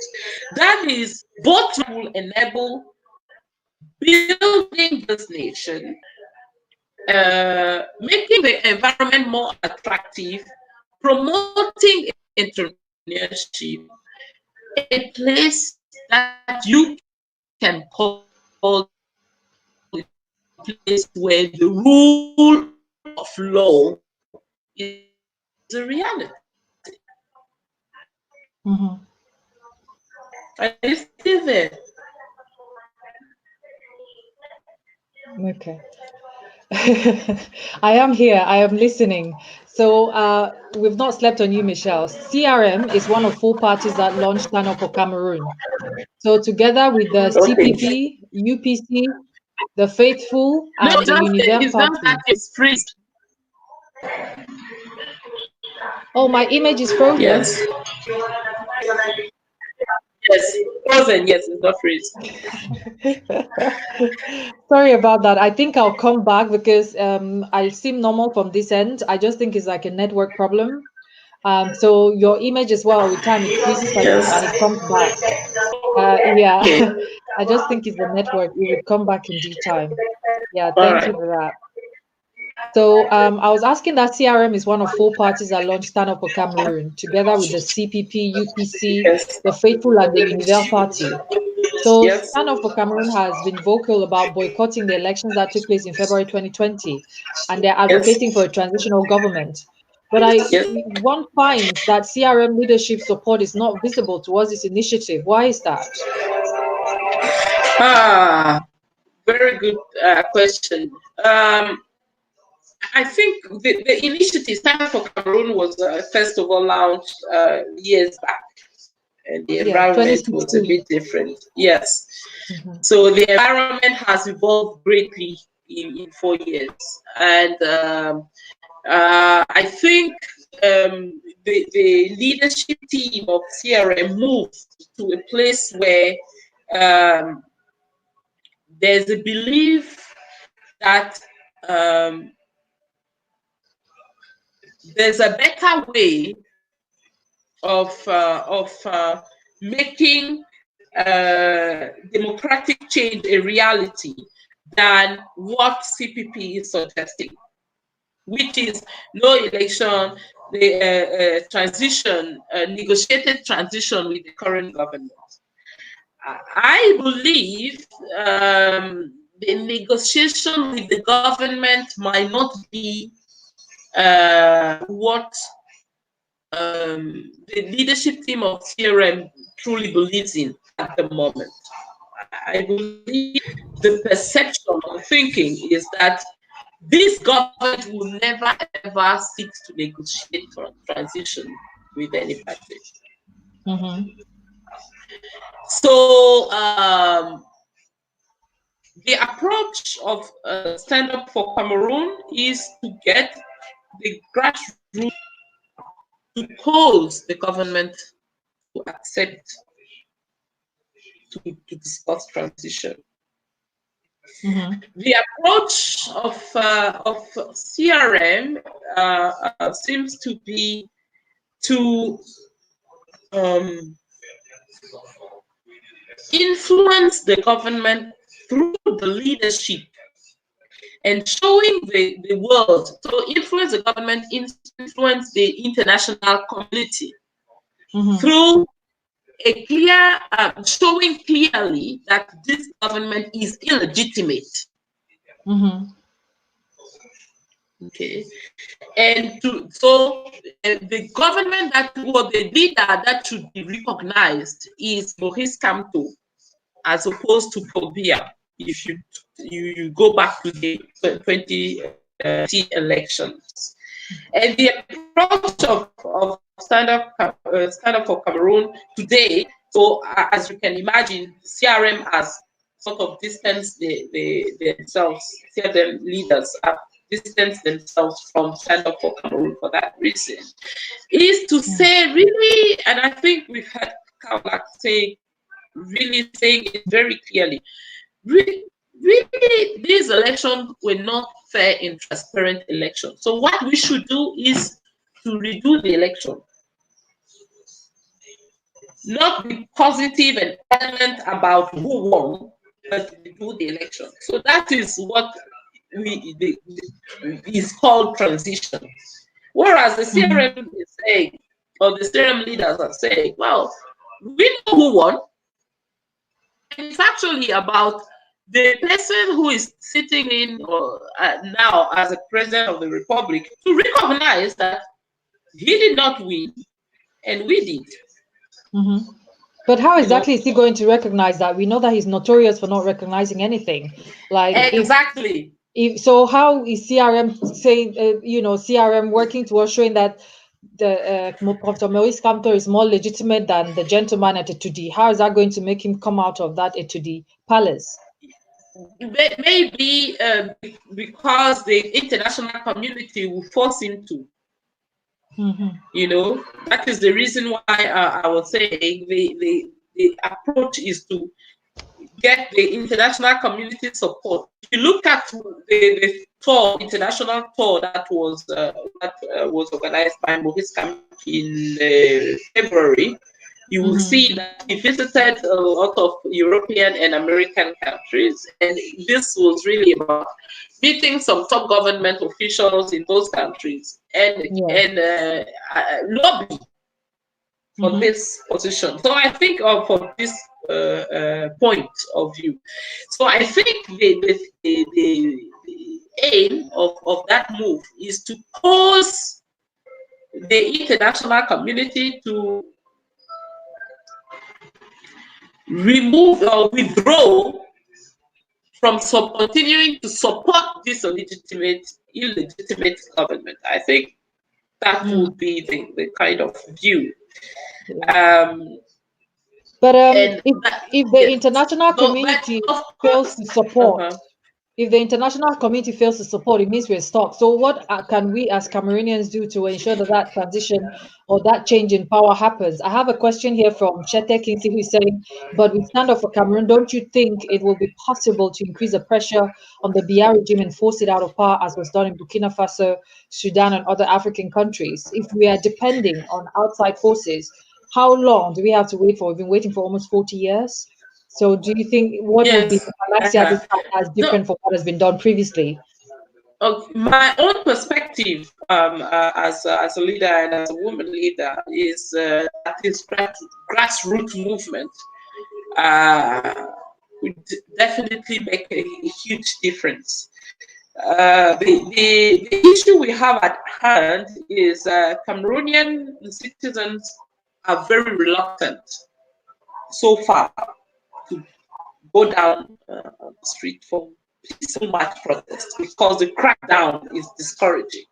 Mm-hmm. So if we're talking about building a grassroots movement, I think we need to become innovative Mm-hmm. in terms of how we will express our discontent Mm-hmm. as grassroots movement members. Because going down to the streets, obviously at the moment, is not the best. Mm-hmm. And we can see, if we look at what is happening in the former southern Cameroon, that armed conflict is also not is also not the best way to ensure you get the change you want. Okay. So we need to become innovative in how we're going to get the government Mm-hmm. to understand that they don't have the power anymore. Mm-hmm. Because the power is made not of the weapons or the money in the bank accounts. The Yeah. power is mainly made of our acceptance as citizens. Remember what I said about Benini. It is because we say he's the president that he is. It's not because he's sitting in a very nice cozy room in Italy. It's because we are saying he's the president. We recognize. So it is our acceptance that will make that difference. So yes, I agree with a movement like Stand Up for Cameroon. We might stand a chance to cause him to understand we do not recognize him and his government again as our legitimate representatives. Mm-hmm. But that means more people need to join Stand Up for Cameroon movement. And maybe, those are discussions are actually, to be honest with you, having with Kawala, maybe this starts by Stand Up for Cameroon be able to come up with innovative ways of gathering Cameroonians together for a grassroots movement, you know. Mm-hmm. Okay. So just to follow up on that, you were shot in the leg 3 to 4 times in what you termed a targeted shooting during demonstrations that took place in Douala in January Yes. last year. And I remember I came across a video of you immediately after you were shot, and you were sat in the wheelchair, and you were saying you had this message, and it went along the lines of this would not have happened if people had come out in their hundreds of thousands, Yes. and that the Yes. government was doing this because there were few people who were protesting, and they knew that the people were scared. So, Uh-huh. and you did say that you understood why people were scared, as you previously just said. So, Yes. what are people to do now? Like you speak up, like you did, and you're shocked. Not many Cameroonians will say that they recognize President Kudi as their president, but he's still there. So, like you speak up like you did, and you could get locked up, and you stay mute, and the suffering continues. So, how do we? You're talking about innovative ways of how to come together and protest. Uh-huh. What other ways are there? Peaceful marches, you're shot at. You go, you use the internet. There's internet. They stop the internet, like was done in the Anglophone regions for more than almost a year. What Yeah. do we do? That's a very big one. You, that is the reason why I was saying we need to become innovative. Look, for example, at what happened on the 8th of March. I think we as women came up with something innovative. We said, okay, Mm-hmm. there will be no march, no protest. But you know what we're going to do? We are going to invade churches, mosques, you know, Mm-hmm. and we're going to ask the pastor, the imams, the priests to pray for us. and voice our pain, our discontent, our grievance. Okay. Mm-hmm. And we said to women, uh, wear black. So some were still afraid to come to church. Some priests were even afraid to pray for us and join their voices to ours. But we still saw thousands of women coming to church for to the Presbyterian Church on the 7th of March.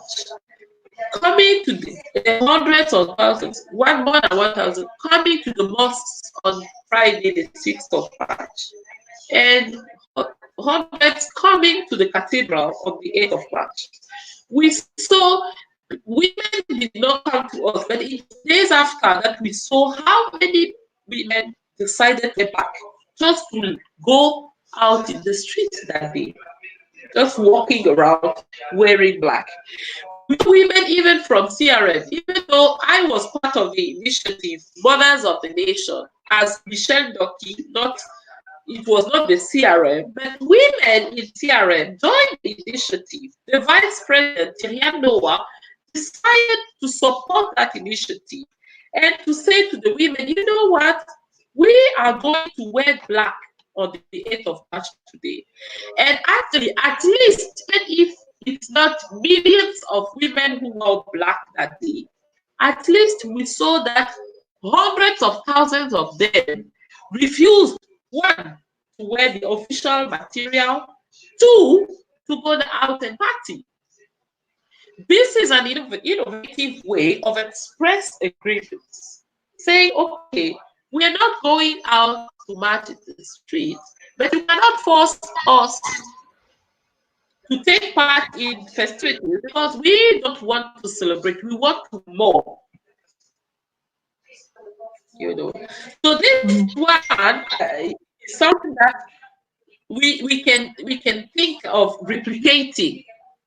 The thing is, you have to make it visible because the more visible it is, the more you stand a chance to grow the movement. Mm-hmm. So talking about Until women. we get to a stage that, yes. Mm-hmm. No, sorry, carry on.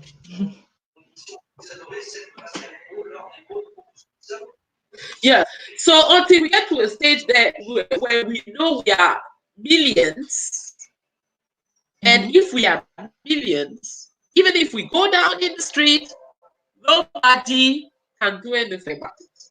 You know, the Mm-hmm. policemen, the army, they are just obliged to say, you know what, those are our sisters and mothers. I saw my mother that we cannot shoot them. There are too many, so we cannot. Mm-hmm. Okay. So So this talking is one talking thing about that could women. be done. I think what Yeah. we need to do today is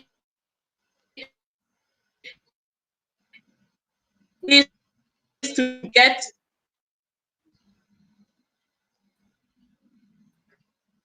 women to come together. Mm-hmm. Yes, talking about women. Yeah, so I was just about to say, continuing with that trend of talk, in Cameroon, there are about 52 to 53 members of parliament out of 180 who are women. And that's a fall from like last year where there were 81 women members of parliament. So women occupy about 26 of 374 council mayor positions and 11 of 66 cabinet positions. We've even seen the case where the Minister of Territorial Administration refuses to recognize Kawala as the president of the CPP party. And you have also mentioned in a previous interview that women are not a minority in Cameroon, yet at every level of government, they're underrepresented. So you already highlighted what the Women of Nation group did, and this group which Yes. calls on and brings together all women who feel aggrieved by the current state of affairs in the country to wake up and do something. You rightly said that Cameroon is an unfolding catastrophe that people are struggling to survive, and that it is very difficult to talk about the future when you're not even sure of the present. So you've highlighted some of the things that women could do. What role do women have to play in this, and how they can help the country avert this current descent into chaos? They're not in those representative positions. They're not, in very powerful positions where they can make these decisions. But how can they circumvent all of that in order to make a statement that resonates across the country?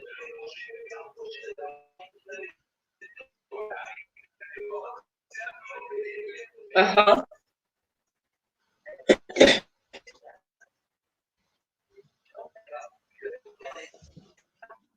I'm not sure. Did you get my question?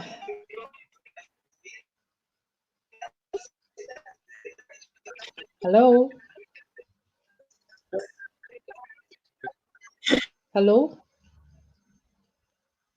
Oh dear. So we've lost Michelle again, and we will just carry on until she comes back on. Please forgive that connection problems. So I have a few comments from the audience here. Bison was asking Michelle, let me put my question in a simplified way. Do you think you can win a case against the government even if all the evidence is pointing your advantage?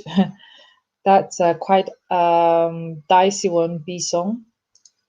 In previous interviews, Michelle has actually talked about the case that she presented about in front of the Constitutional Council relating to the elections of 2018, and how, even though she had evidence that clearly pointed to some of these issues, it was all rejected as irrecevable. But she's here. I'll let her answer that. Hi, Michelle. Welcome back. Yeah, thank you. I see you're Thank getting you. busier, It's busier. that is it. Yes, it's that Yeah. easy. Totally Anyways, about yeah. So I was that. asking about, women representation and how women can circumvent the fact that there are not many of them in powerful positions Yes. in order to take action that could bring a change that resonates across the country. Uh-huh. Yeah. So I highlighted the fact that in Cameroon there are about 52 to 53 members of parliament out of 108 that are women. And that's of course from 81 last year. And women occupy about 26 of the 374 mayor positions and 11 of the cabinet positions. I was looking for a case where there is a minister who's supposed to recognize our life. And you mentioned that women actually aren't a minority in Cameroon yet. At every level of government, they are underrepresented. So Yes. you highlighted the work that women of Nation Group are doing, and the call of all and bring all women into a place where do something to change what's happening. And you also rightly said what's happening is an unfolding catastrophe, and that people are stepping down. And so it makes it very difficult to think about the future when you're not even present. Yes. So my question to you was, what role do women have to play in this, and how can they help the country avert its current descent into chaos? What other action can they take that could circumvent the fact that they are not in powerful positions, and take action that would be able to resonate across the country and bring about some change? I think when you look at the situation, you have to remember two things. First of all, there is this underrepresentation of the women was already a threat before we entered into an era of truly asking ourselves as Cameroonians, are we going to continue to bear with this government? Mm-hmm. Because I believe from 2018, 2017, or even from 2016, in the what is called the Anglophone regions, the question was already out there. Are we going to continue to bear with this government? And the answer was no. So we are doing something about it for this to stop. In the other part of the country, the question arose really after the post-electoral trial before the Constitutional Council. Okay. So we need to have that in mind, that we are talking about something that has been there for long, but we are talking about something that if we make the change that we want to change, Maroon, we can change. So if you take CRM, part of the CRM's vision for the development of this country is working seriously on the role women are playing in the society. So if we imagine tomorrow, we are talking about the kind of basis, platform that a transition government will create, that will clearly be part of the agenda.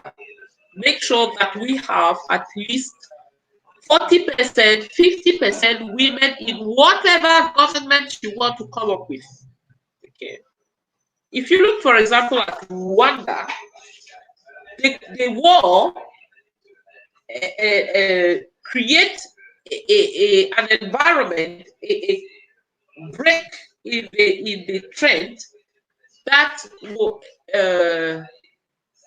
and that trend was totally reversed after they came back to peace, and the role of women has dramatically changed in a very short period of time. I think we have that opportunity today to create the same environment for women. So this should be kept in mind when you look, you describe what is happening in the other representation of women now, because the election in 2020 was of a crisis, serious national crisis. It's not a regional problem here and there. It is everywhere.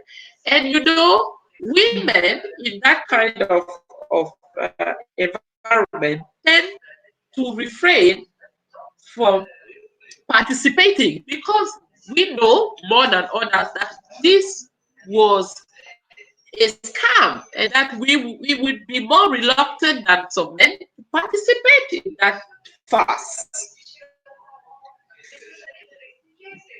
But of course, I truly believe just after we created the conditions for the negotiation of a different future, it will not be difficult for women to stand out and say, okay, now that have worked hard to create the conditions of this transition, as a woman, as mothers of the nation, as a woman, I stood out and said, this is enough with this war.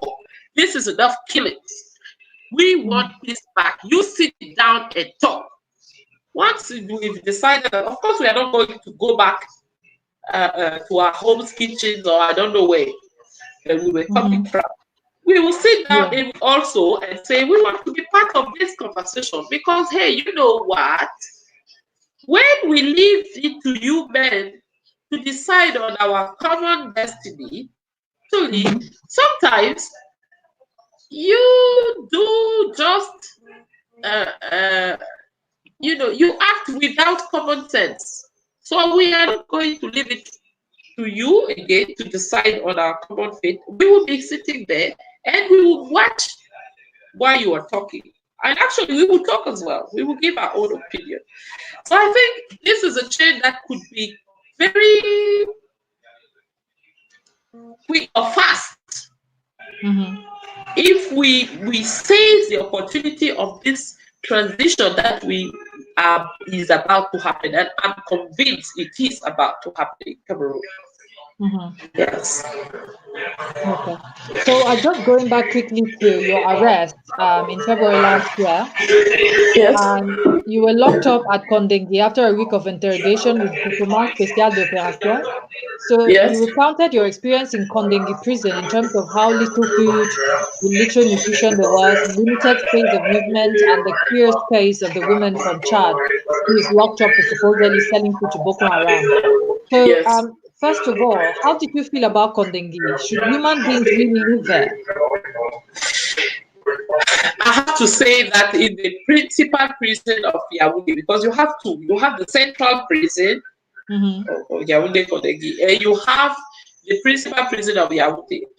Mm-hmm. Uh, where I was, that Mm-hmm. place, if you compare it to the other one, Mm-hmm. is paradise. You have less people. You have, Mm-hmm. despite all I have described, okay, Mm-hmm. compared Mm-hmm. to what they have to go through in the central prison, it's just paradise. So I remember I read Nelson Mandela Mm-hmm. quote, one quote. He was saying, you should not judge a country based on how they treat their elite. Mm-hmm. Look at how they treat the less powerful. And he used to say that if you want to know about the country, go and visit the prisons.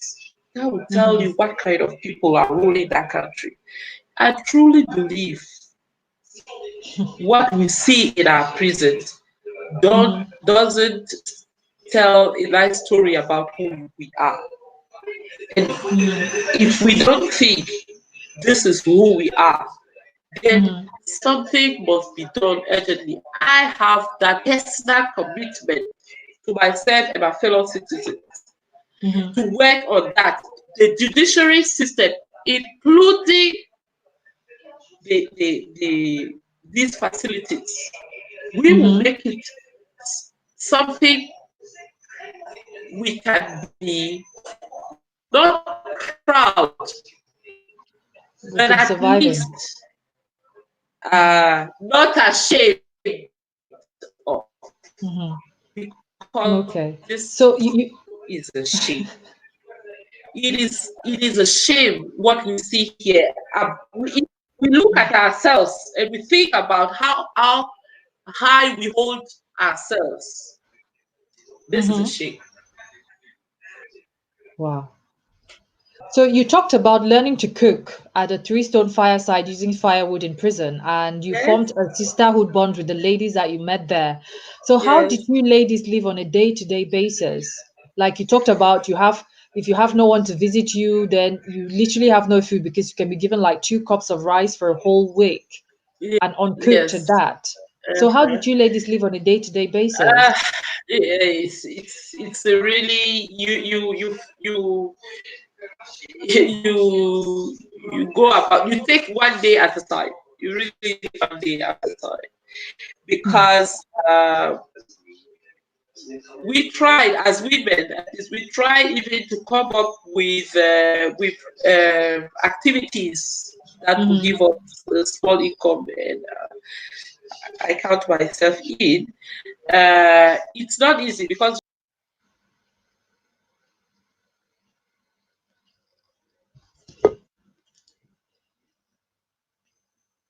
Okay.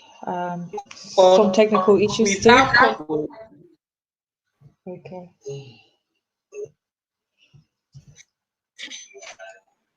Okay. come up with so we take it at a time, and how get from the churches. You can get help from the family, you can get help from the men in the prison. You just go about it Mm-hmm. each every day, and yes, you get what you get from the administration, and you manage it. But it's not easy. It's not Mm-hmm. easy. I would say it's really not easy. Wow. The women especially have to rely heavily Mm-hmm. on external world support. So regularly they will come with used clothes. They will come with some food because this is Easter, because this is Christmas, because this is how we manage. There's a lot of uncertainty, and I think that also is a big problem. Wow. That's really interesting. You mentioned the curious case of the lady from Chad. She's not able to speak a word of French, but she's not Yeah, charged and is put in jail indefinitely, then only yeah, gets released 5 years later. And I also yes, learned of another case of young men in the north who were tried in the north in French, a language they did not understand, and yes, sentenced to prison for being Boko Haram. Now, someone is yes. allowing this injustice to flourish. Who is it at the Ministry of Justice, or is it at the military level? I would say it's a mix of a lot of things. The government wants to appear successful, is investing a lot of time, money, energy to appear successful in fighting Boko Haram. And part of the success is to be able to show culprits to the outside world. You understand? So you have to hide those who are truly Boko Haram. You have to hide the level of killings. Because if you show the level of killings, you will show even the level of killings of innocent people.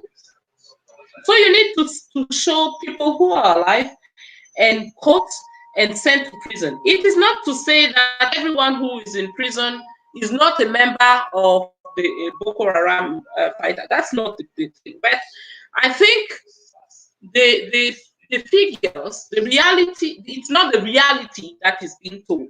And it's exactly the same way the crisis in the former Southern Cameroon is managed. The horrible things that are happening there, no, they don't want to tell. So they will create another story. And taking people to prison, whether they are get guilty or they did something wrong or not, is part of creating the story. So that is the government part. And how do they do that? They will apply pressure on the military. Find us people. What are you doing? You know, so military will get them people.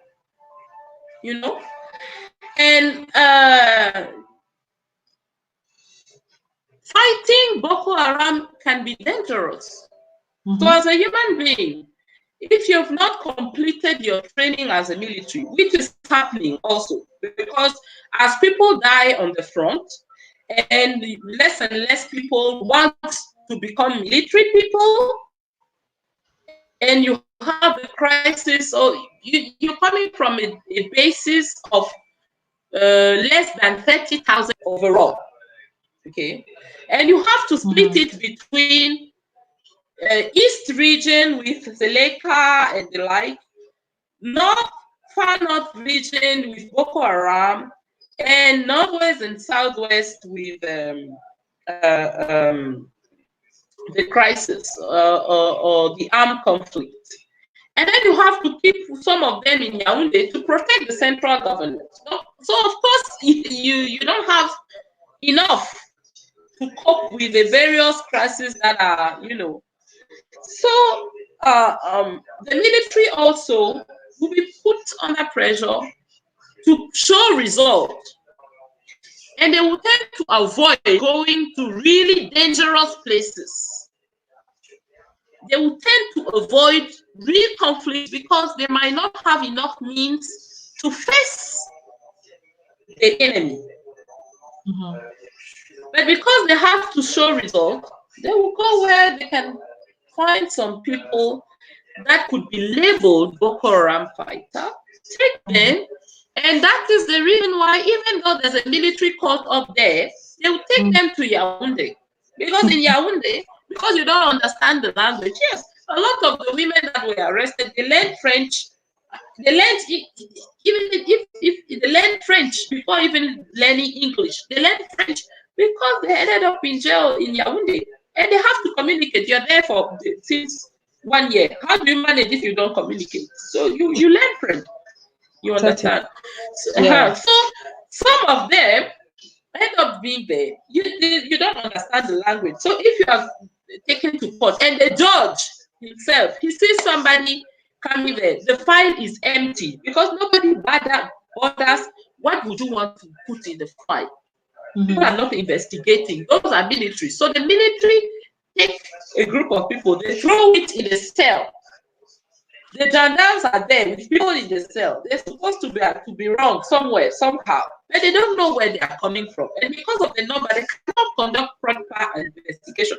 So they will write anything on the document, send them to Yahweh because they've been ordered to. When it comes to the judge, there's somebody who is coming. The file is empty. The person doesn't speak the language. You told the Boko Haram, why would you want to dig? You don't want to dig because you don't know who you will upset by digging. Mm-hmm. So you don't sentence the person, or you keep dragging the case until they forget about the presence of that person. And one day you can say, okay, there's nothing. Plus the fact that you are overwhelmed with work, you don't have enough people, you don't have, all the normal Cameroonian problems. Yeah. But one day, yes, if the person is lucky that one lawyer got interested and started defending the case, the judge will say, okay, oh no, finally she's done nothing wrong. But if I say she's done nothing wrong, she might ask us for damages. So let me say she didn't have an ID card. Why would she have an ID card? She's from Chad. But then what was she doing in Cameroon? Mm-hmm. Can she prove she's from Chad? Yeah. you know and how can she prove she's from Chad? She was not expecting to be arrested, so she's not carrying her birth certificate with her. Mm-hmm. You understand? So this is how you end up 5 years down the line and somebody is telling you, okay, madam, you can go. I just give you 6 months imprisonment, and since you've been around for 5 years, then you've paid your debt vis-a-vis our government. Goodbye. Nice life. Wow. Yes. Wow. That's very interesting. It's quite arresting. It sounds like another parallel. I don't know, like another planet. But Yes. it's sad Yes, that that is sometimes. actually people's life, Mm. it's a parallel universe. But people like yourself, Michelle, who go to prison as political prisoners or who are imprisoned for politically motivated reasons, you Yes. hear stories about you have been bribed or they've paid you off. So, did you, when you were in prison, did you have people come and try to convince you to leave CRM and join RDPC? No, not really. I've had conversations, yes, here and there, but not very serious conversation. I think because of the way I've been vocal about how I see things, I just built that reputation of not being interested at all. Okay. So currently, sorry, I'm not sure if you can hear me. Yes, So I I'm can hear waiting. you. All right, great.